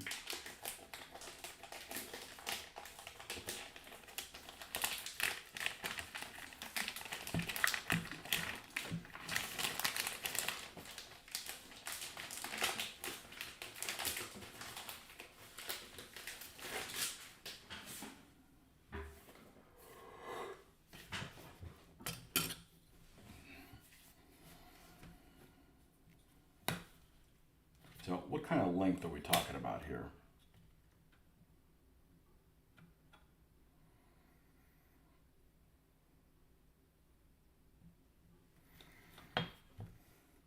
It's 15,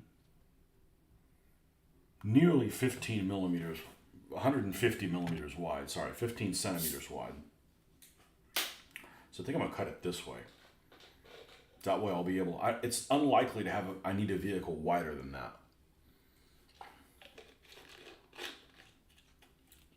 cut it this way, I'm going to have, after I take 88 off of it, I've got a short distance I may not be able to use.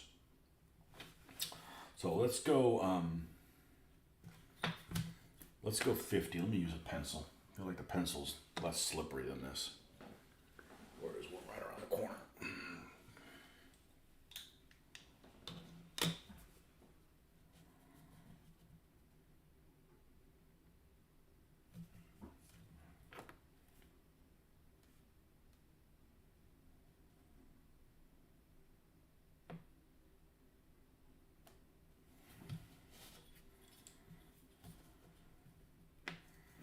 I know it's 88. I'm going to cut it to 90.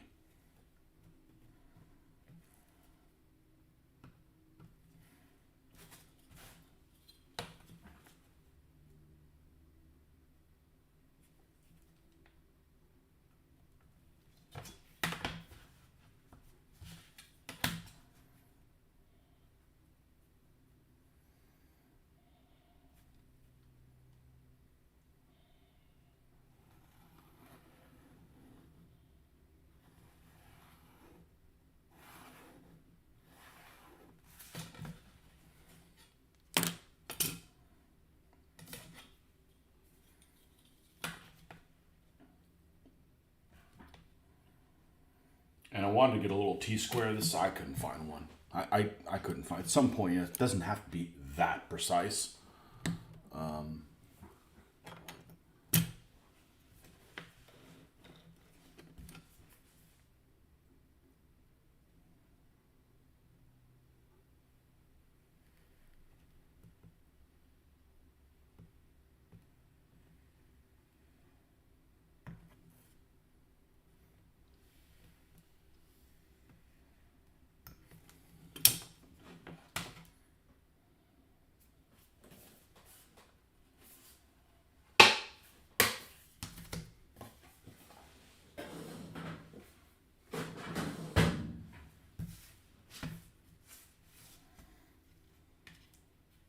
Yeah, it's a little bit wider on purpose. 90. What size I should have made it. Okay, these are going to be a bunch of 50s. Okay, so it's actually, it's a little bit wider than it's a little bit wider than that. So I'm going to, well, one will just be wider than the other one, so we'll just have to deal with it. I could trim if I really want to. I'm going to put one at 5 there. We're going to put one at 10. Okay, and likewise we'll do one at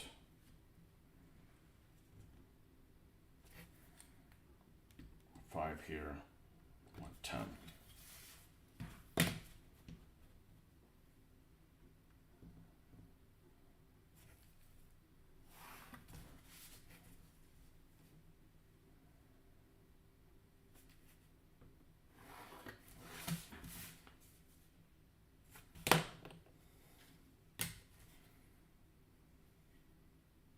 Yep.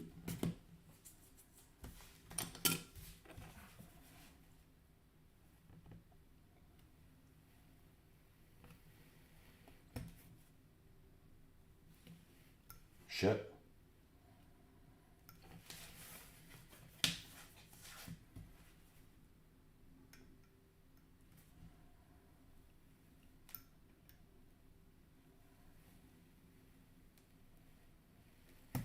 Slipinski.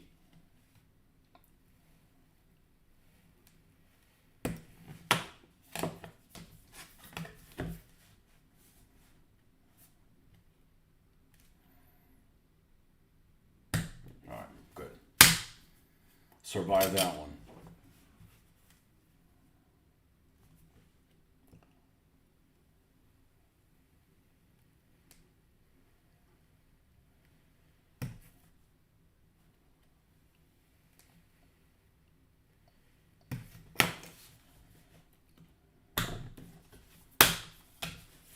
Now one of these, this one, slightly bigger.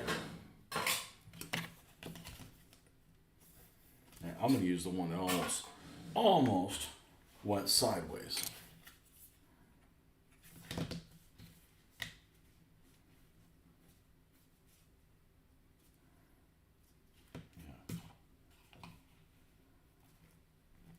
Yep.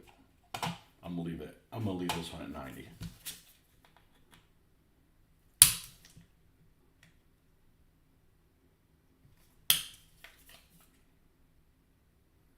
If this came in black, it'd be perfect.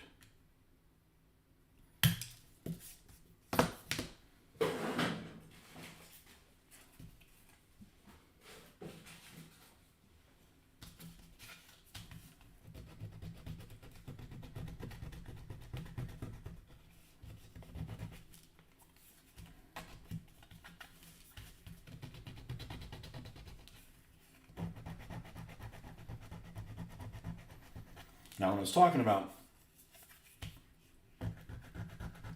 how you pick things up, and I should write them down. Now, I don't remember.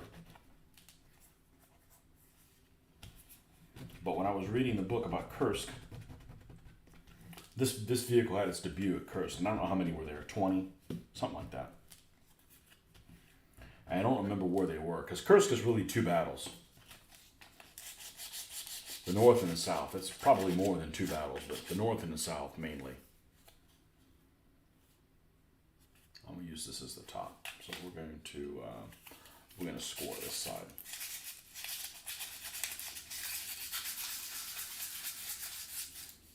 And there's some things that I find interesting that I should write down that are important if I'm going to do any kind of modeling. Like which units had Tiger tanks, that kind of stuff. And I read, in the last year, I listened to an Audible book that had answered a lot of these questions. And there's a lot of vehicles that did their debut there. Obviously the Panthers, Su-152s, Nashorn, I think the Brumbar as well, and the Ferdinand.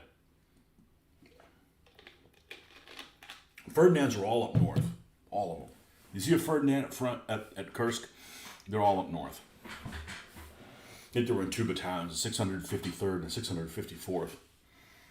One of the battalions, Ferdinand's got no whole machine gun.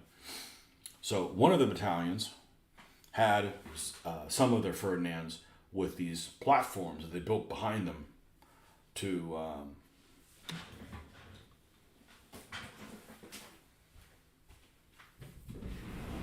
I have one, and I'm never gonna paint it because it's a dragon model and it looks nice.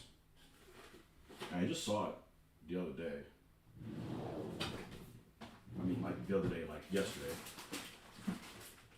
She's in there pre-built.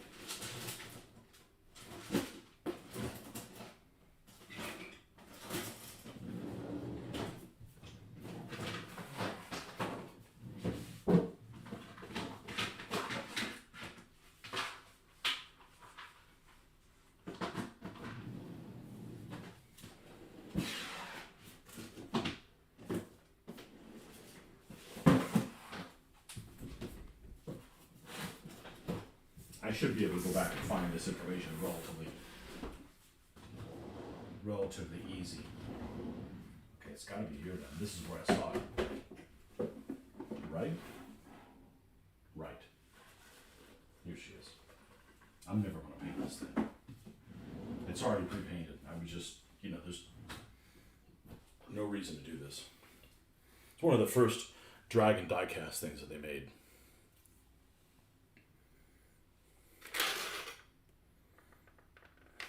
Ferdinand, no hull machine gun.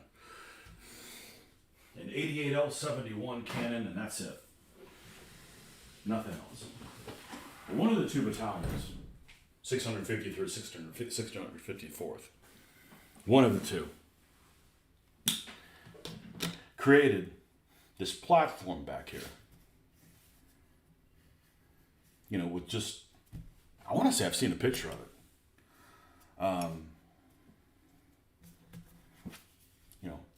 Back here like so, was not very wide. Probably something along the lines of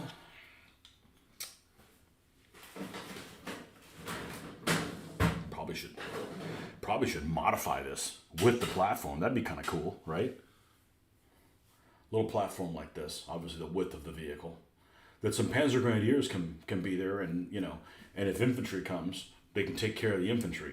Hopefully, if a little infantry comes, they can provide some point defense for the vehicle. So one of the battalions had that done to them. I don't know how many of the vehicles. I don't remember how many in a battalion. I want to say like 30 vehicles or something like that.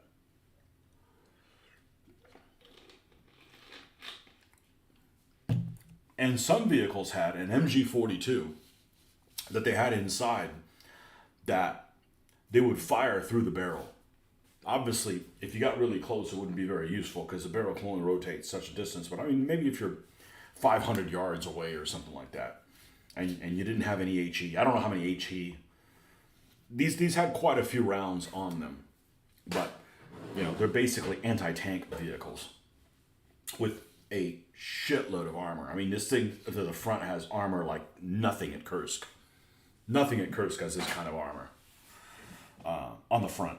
Anyhow, they're pretty well armored on the tank. I mean, they got more. They got better armor than a Tiger One, and nothing at Kursk has the kind of armor this thing has. But yeah, this thing looks pretty good. It's got weathering. I could paint it up. I'm not sure what I'm going to do yet. But I got this a long time ago. But this is how it came. It's beautiful. But anyways, and I don't remember if it was the same battalion that had both, and it may have been. It's either one of them had the platforms and had the MG42s, and the other one may have, had one or the other, but I'll have to look at that. But that's just kind of, this is a vehicle that its debut at Kursk. But these guys were all in the north. All in the north. Poniri, the Poniri's train station, I don't remember. I'm not as familiar with the north as much. And Tiger One's in the north. They were only in one battalion. There was one battalion of Tiger Ones in the north. I don't want to tell you which one it is because I'll probably choose wrong. 505th or something like that. 505 or something like that was up north. One of them. All the national ones are up north. I don't know how many national ones were there. Probably not more than 50. They were all up north. In the south, you had all the Panthers. All the Panthers were in this Panther Brigade.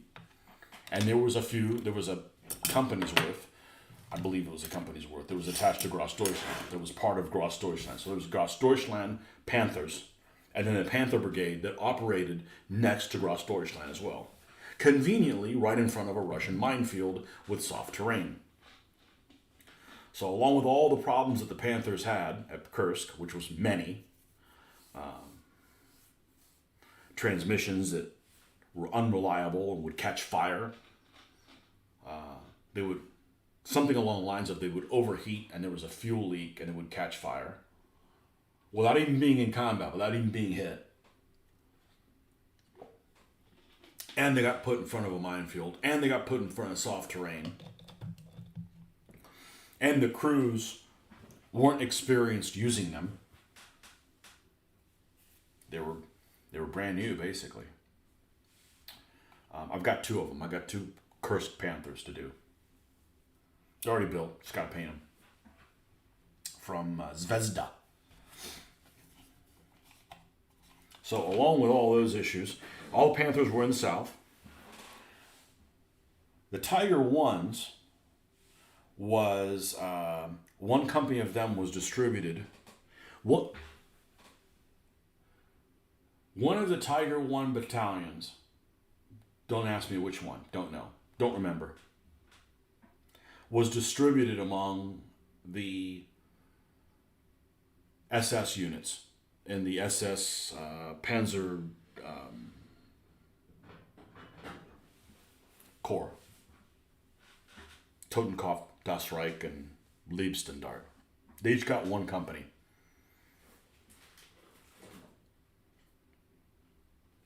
And the other one, there was another Tiger One battalion that had its. This was new. I did not know. It wasn't new. It was new to me. One of the Tiger One battalions, I want to say it's the 503rd, had its company. It had 3 companies for the battalion. Each one of its companies was assigned to the divisions to the Wehrmacht divisions that were Panzer divisions that were to the right of the SS Panzer Corps. So that would be like I don't remember what they are, third, whatever. But they were just regular army divisions, and they had an extra company of them. I didn't know that. I thought they were held together. So, stuff you find, and I don't remember where these guys were. I want to say they were in the north as well. I don't think they were in the south, but they were all in one place. Churchills. There was Churchills at Kursk. There was Lees at Kursk. Pretty sure there was Stuarts also. All kinds of weird type of vehicles there. There's a lot of vehicles, so you're gonna encounter some odds and ends. But that's the kind of stuff that I wish I had written down. So I guess I'll have to listen to the book again. But you find out new things that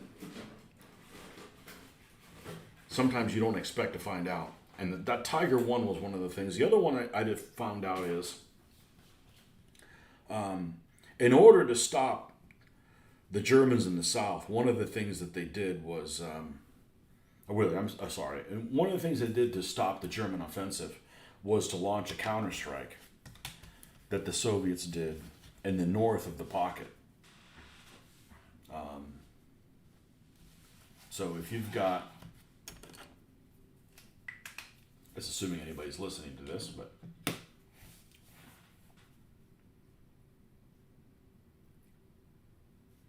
make sure I do this right. You got the bulge, got the Kursk bulge, the front line's like this. And this is north. North is always up. So here's your Kursk bulge, and you've got German units here pushing this way. You've got German units here pushing this way to cut everything off that's in this zone. These guys were off to like a great start, and this offensive fizzled out. This might have only penetrated nowhere near as far as the South did. And they launched this counteroffensive this way, which of course basically meant all these German units were like, shit, come back and shore up the lines.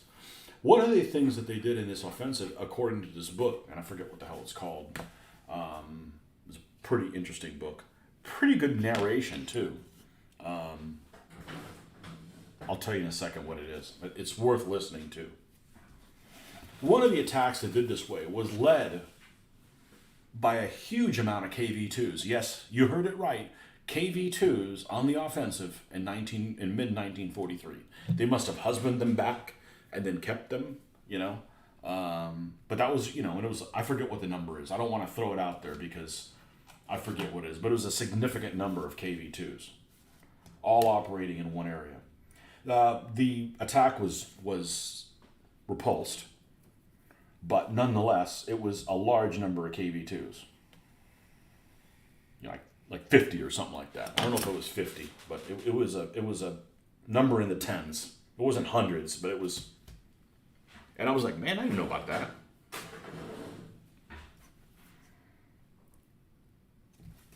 And one of the Panzer divisions had to pull back and basically kind of make a stand. And hey, these guys are coming behind us, and they had to do this shift where they had to move over slowly so you didn't turn your back to the guys you're already fighting and create other issues. But that's the kind of stuff that sometimes you find listening to these materials that's really, really interesting that might make you want to I want to read more about this. And then you can do a deep dive into that kind of stuff. But it's always cool finding out new things about a subject matter that you think you know quite a bit about, and there's other aspects about it that are not clear to you. KV-2s at Kursk, yep.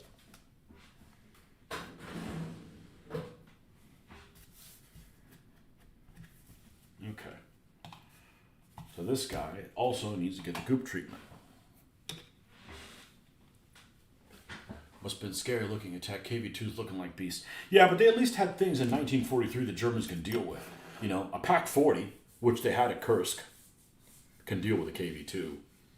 Not too difficultly, You know, the problems you hear with KV2s is if there were any kind of a rise, if the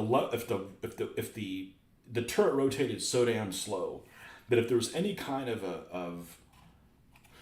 if the tank was at any kind of an angle like this, it was difficult for the turret to turn up.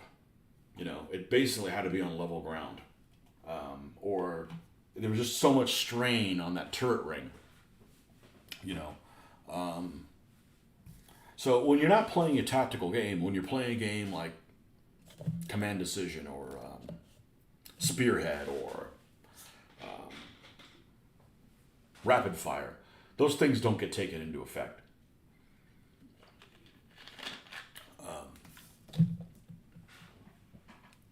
I said I was going to tell you what the name of this book is. I'll tell you what the name of the book is. It's available in print as well. It is on... I had armor in the title.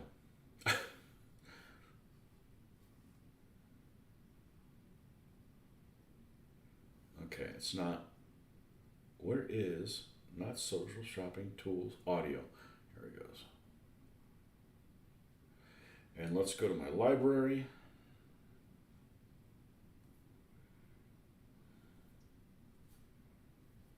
Home, why can't I find this? I want to say it's called Armor and Blood. It's worth listening to.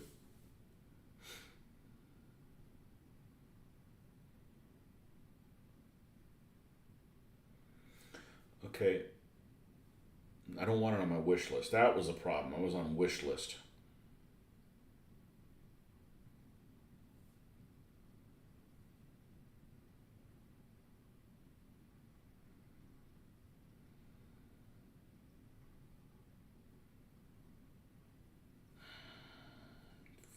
How about finished?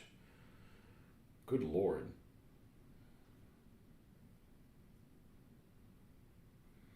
Tigers in the Mud. That's that's not the book I was talking about. Tigers in the Mud. That's the autobiography by Otto Carius.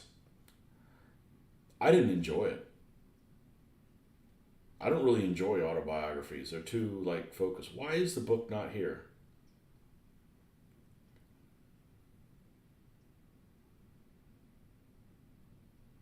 I don't know what order this puts it in. Armor and Blood by Dennis Showalter.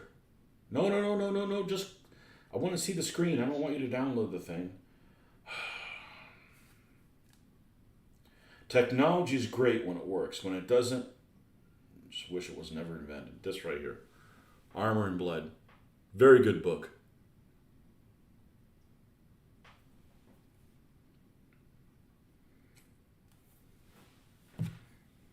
So there's this game that came out many years ago. It's a skirmish game that a friend of mine is a huge fan of.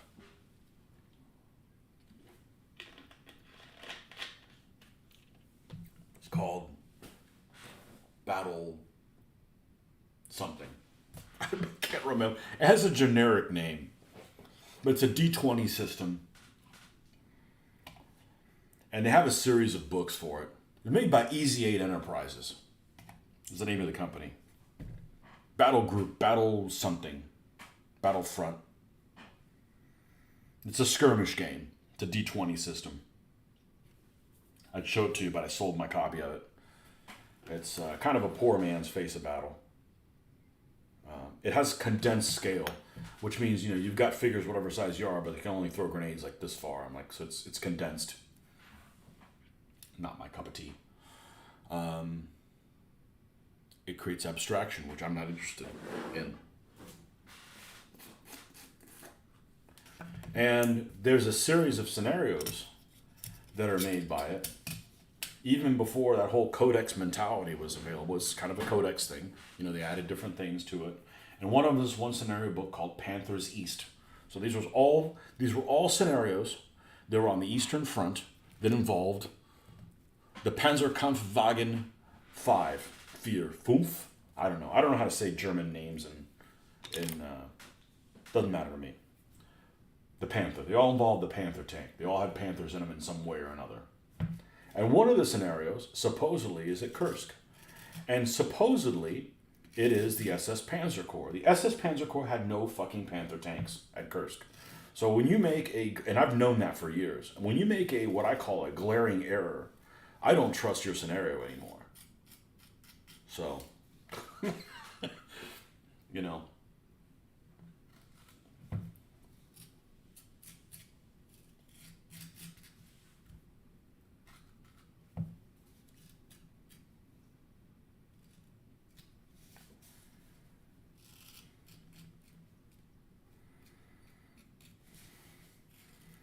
SS Panzer Corps had no Panther tanks. Tigers, yes. Panthers, no. One of the scenarios in there is actually a pretty cool scenario where there's a disabled vehicle and you have to get the vehicle off. I forget what it is. So you got like a Berja Tiger or a Berja Panther or something like that, and you got an elephant or another panther that's stuck or something like that. But a lot of those scenarios I've found aren't very useful because sometimes let me get this scenario book so the experts have put this together. I realize that the experts sometimes are somebody that sometimes doesn't know any more than you do. And sometimes you're like, you have like this self-doubt, like, well, let me get somebody to give me an official scenario so that way I'm not making stuff up, not realizing that they're making stuff up in the process as well. So sometimes you need to just like go with your gut instinct and just roll with it. Okay, so now this is drying, that one's drying, and the other thing's drying. So at this point, we need to do some weathering on these two Soviet vehicles. So let's get the culprits of weathering, and they are U.S. field drab. Did I leave her out here? Nope. English uniforms out here. We won't need that. U.S. field drab. Yep. And the Iraqi sand, which is this one? Nope, that's dark sand. It's Kazim cousin. Buff.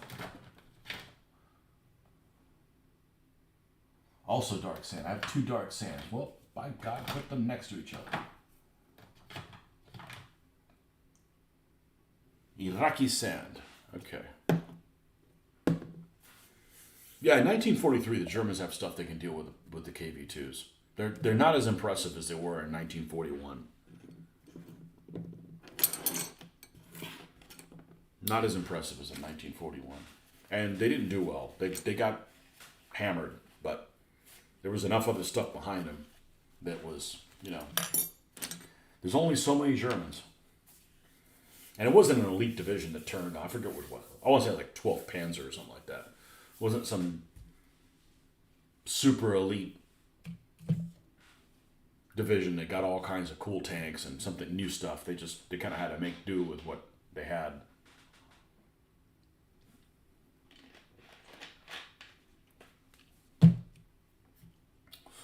Okay.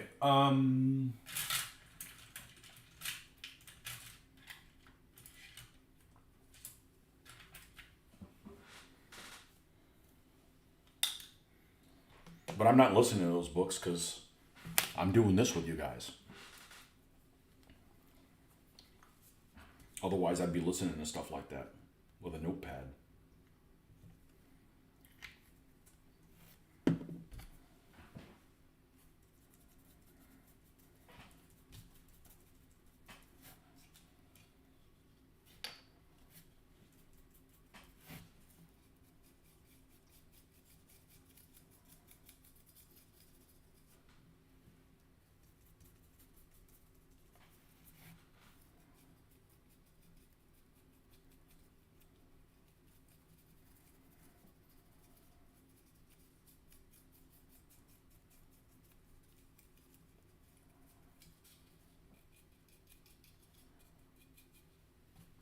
So I can't recommend somebody buying these tanks. I don't think they're very good.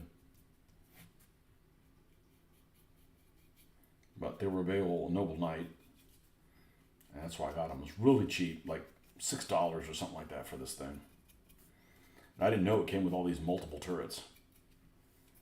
Multiple turret options. That's awfully nice of them. So I'm not going to glue any of them down, so I can switch them out as I need to. If I need to. And after this T-26, I have 4 more to do. 2 of them are flamethrowers with the later turret, and 2 of them are just the later turret. They're the model 1939 turret, which I think makes the vehicle looks a heck of a lot better.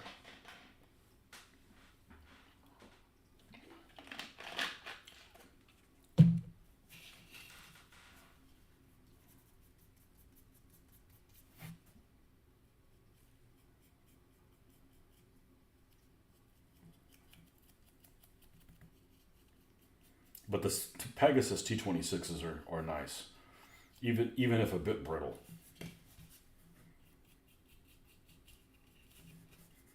Even if they're a bit brittle, they're nice.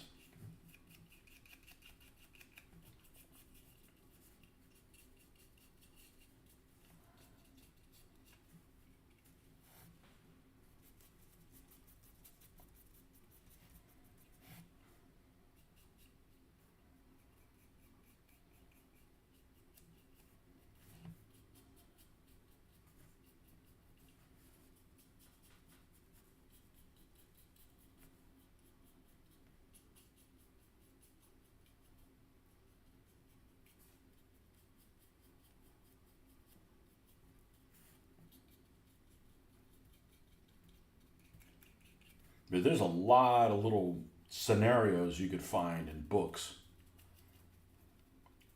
I'm reading, or the last time I was using Audible, I was reading there's a series of books called the Some of the Kiev 1941 book. But the ones I'm reading right now, or is, let's see what it's called.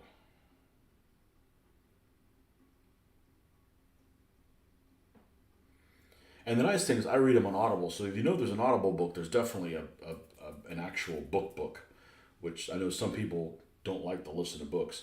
If I have to read a book, I'm really not getting through it. Let's go to the library and go in progress. That's where I'm going to find it. Tank Warfare on the Eastern Front, 1941-42, by Robert A. Forsyke, something like that. No, don't download it. Jeez, I just want to click on the picture so you guys can see the picture bigger.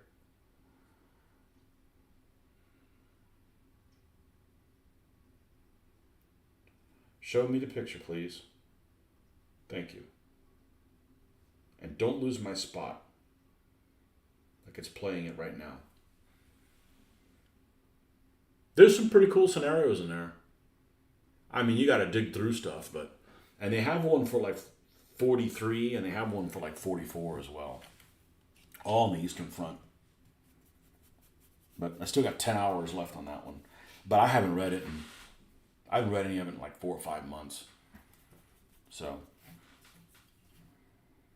you should start it over again with a notepad in hand.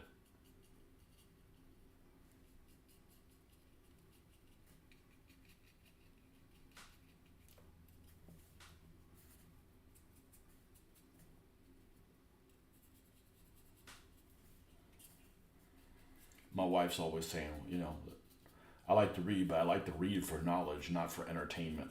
And I said, yeah, I want to know what really happened. I mean, and it's entertaining.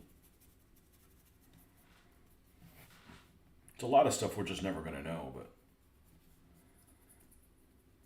All right, let's add some of this stuff to the bottom here.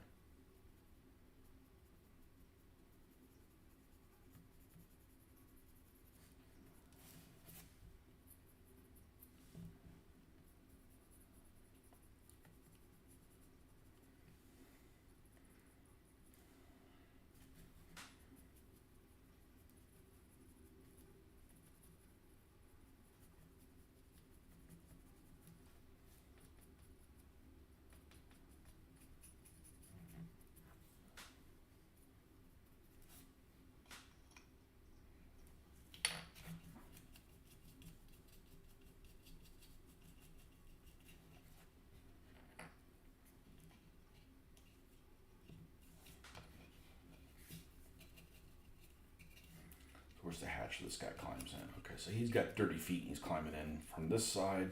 He's climbing in from that side. We'll make sure that area is definitely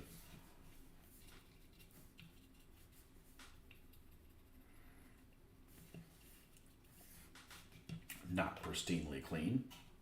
And now we do the animal killer. Animal killer for killing panthers and tigers and eventually elephants, but they weren't referred to as elephants at Kursk.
That's why I prefer books when doing research. You can make notes and highlight things. You can't highlight things in a book. No, books are holy. We've done that scenario ideas quite a bit, yeah. I just, the Audible thing is I'm listening to something while I'm doing yard work or driving to and from work, or, if I'm reading a book, I can't do anything else at the same time, and it's got to be quiet. It's got to be really, really quiet, or I just can't do it. So I know that's my problem, and I can't do that way. But I didn't, like when I was doing schoolwork and stuff like that. I can't have the radio playing and stuff. It's got to be like complete quiet. So it's really hard for me to get anything of that accomplished, because the conditions have to be just so right. So I could never go and do work or at a Starbucks. I couldn't sit at a Starbucks and read a book. Forget it.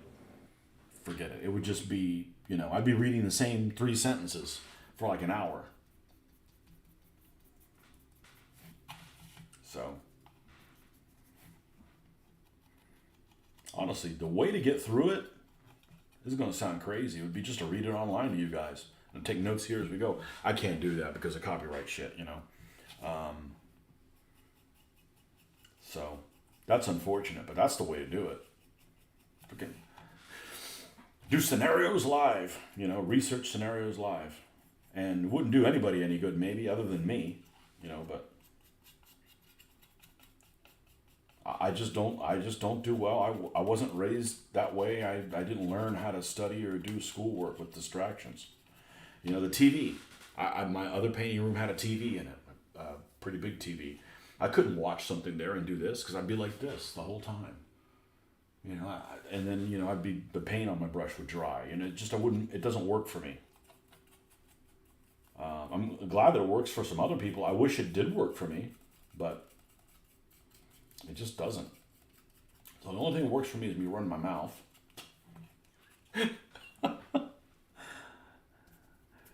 Which I've done quite a bit this weekend. I've also gotten quite a bit finished this weekend, so that's pleasant.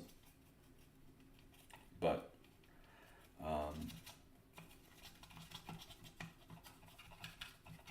I don't know when I would make time to read that stuff.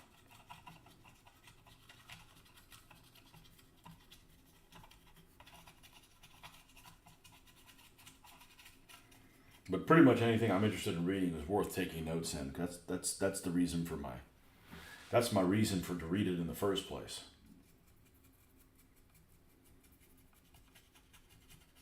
My wife says, you're trying to learn something. I said, yes, that's my form of entertainment.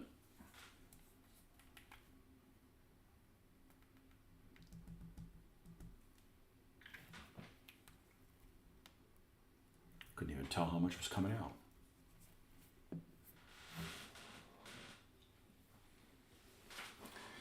You can if they're cheap paperbacks. That's true. I use Audible for books whilst doing hobby work, but not when writing, as I need to concentrate only one thing. Another shitty multitasker. That's me. I'm a shitty multitasker. And I'm not embarrassed to admit it. I wish more people would admit they're not good at multitasking. Unlike just about everybody at work. Oh yeah, I can do 50 things at once. Well, yeah, you can. You can do them wrong, too. So if you do something wrong, you're not really doing it. You know, it's being done to you.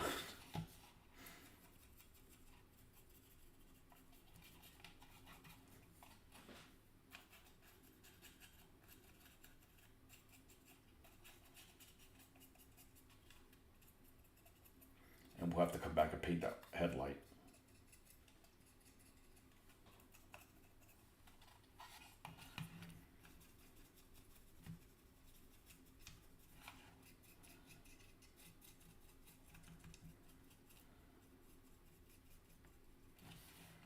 Yeah, the problem with reading stuff like the stuff that we would like to read is you got to take notes and you have to have a map in front of you. Now, if you're watching something like Tick's videos, he provides the map for you.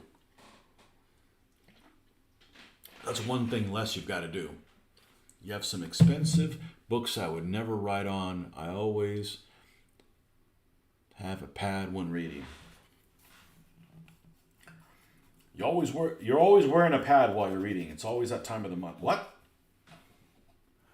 No, I need to do that. Even if it's just to take notes about, things you read about that are really interesting. One of the books that I didn't think was very good that I read was basically a German machine gunner's account on the Eastern Front. I forget what it's called. It's in there.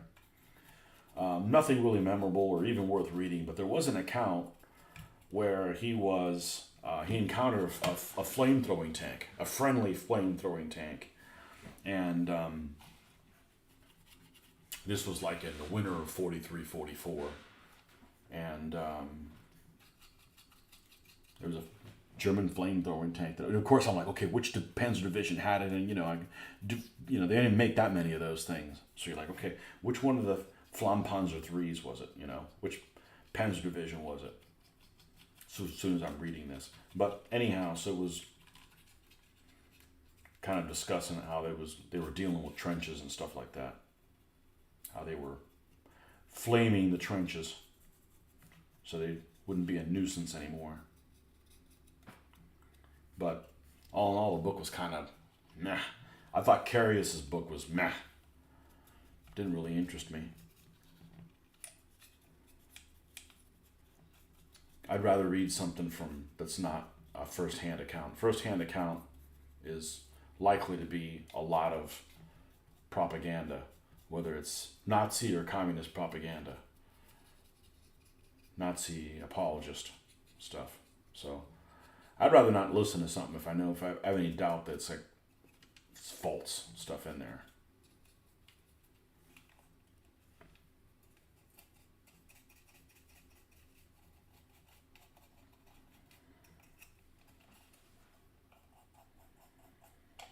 All right, remember we gotta still leave some room for the lighter shades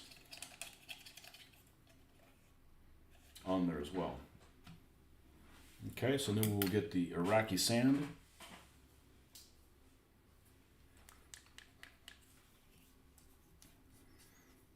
I can't think of a paperback that I have I don't have that many, that I would call accurate. And I've read Stuka Pilot. Stuka Pilot's a bunch of crap. Might have some good inserts in there, but. And then what's the other one that I read? Von Mellenthin's.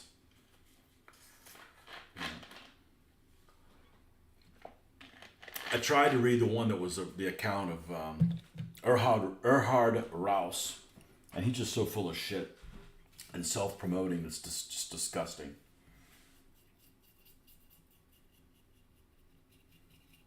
It's disgusting, not because he served the Germans. It's disgusting because every time he's God's gift to everything.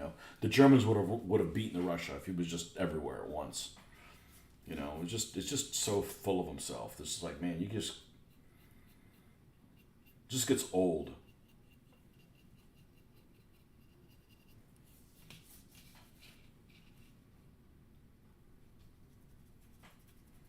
Tried to read it, couldn't read it.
They're opening supposedly in this town, or my ex town, a Barnes and Noble. We haven't had a bookstore like that, other than like a Books a Million, which has a bunch of generic stuff. We haven't had a Barnes and Noble in 15 years, probably, since the other one closed.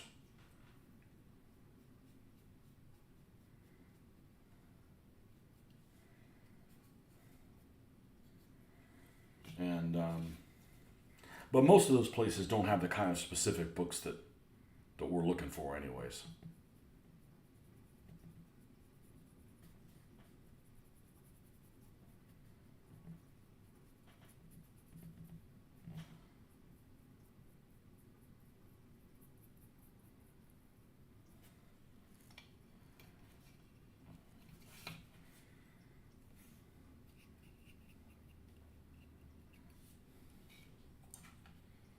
Same thing with a library. And no point going to the library. You're not going to find anything. Now there was, back when I was in college, that my college library did have these books, and you may be familiar with them, and they're called Battle of Normandy, Then and Now. These particular ones were done in the late '80s, I think. So you have this picture of maybe a knocked out tank and a cafe, a French cafe, and then it would show you now what it looked like. Pretty cool, actually. But for some reason, that was in a college library, you know.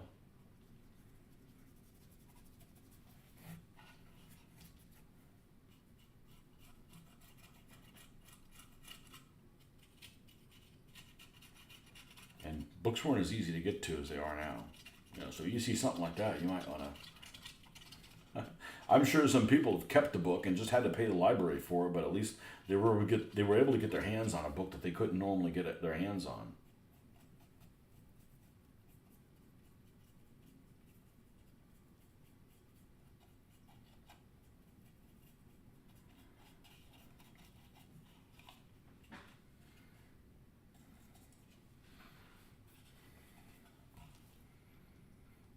I was reading a comment on Facebook yesterday, I believe, and somebody had recommended some book, and one guy says, "Oh, that's too expensive of a book for me."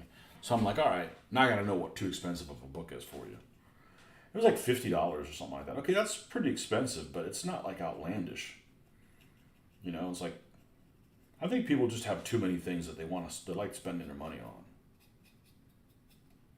I'll say it again. I think this hobby is super cheap, but you can't buy everything in sight. You can't there's something new. You can't buy something every day. You gotta hold off for something else. I don't know. I think $50 book's not very expensive. It's just got a lot of detail. I'm not saying it's cheap, but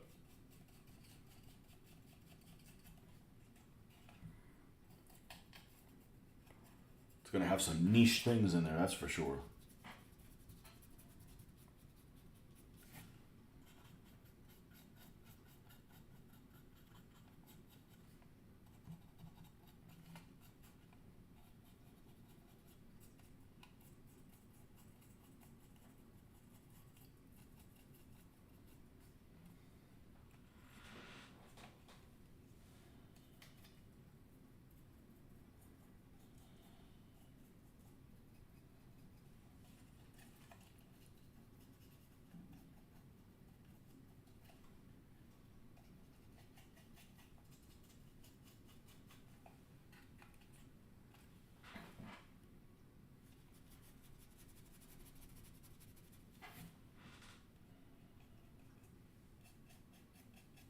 All depends on what you want to spend your money on.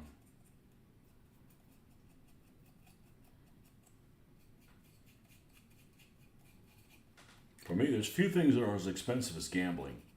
You don't get anything out of that. And yet people still gamble.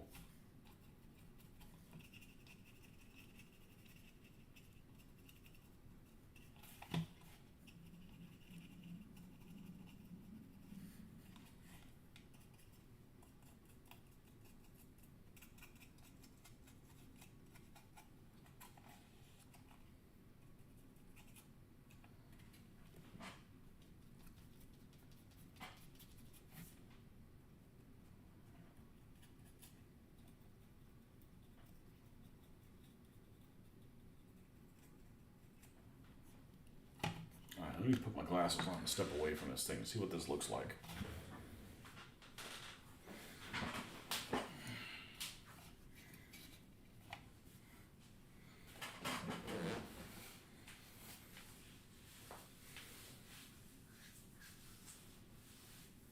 It looks so similar to the JSUs.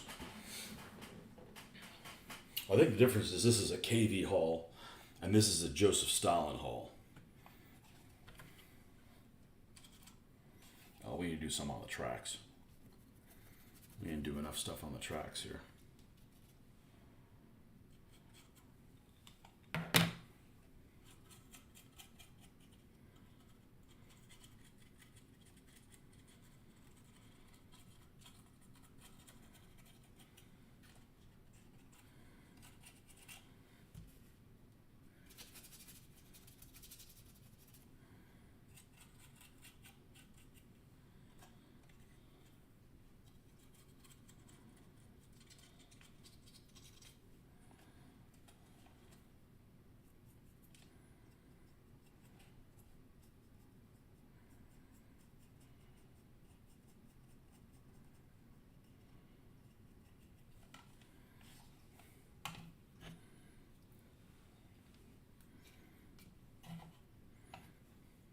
Okay, I may actually have to stop here because I'm kind of in between stuff here. You know, we've got the stands are drying, those two are drying. We did these guys up. We could seal them.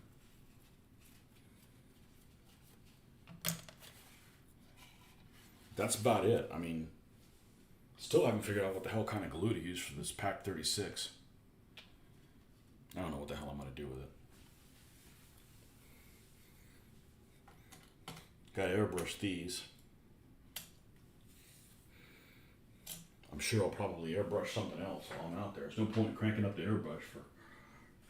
Maybe we'll put the bottom coats on the Hummel. Bottom coats of paint on the Hummel. Here's another vehicle. It's got to be on a stand. This track just sucks.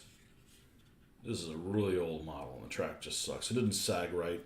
Whatever. We'll do the best we can with it. You know, it's not going to be a sagger. Whatever. Anyhow, we're going to cut this one off, and we'll see you guys on the next one. Happy Sunday, and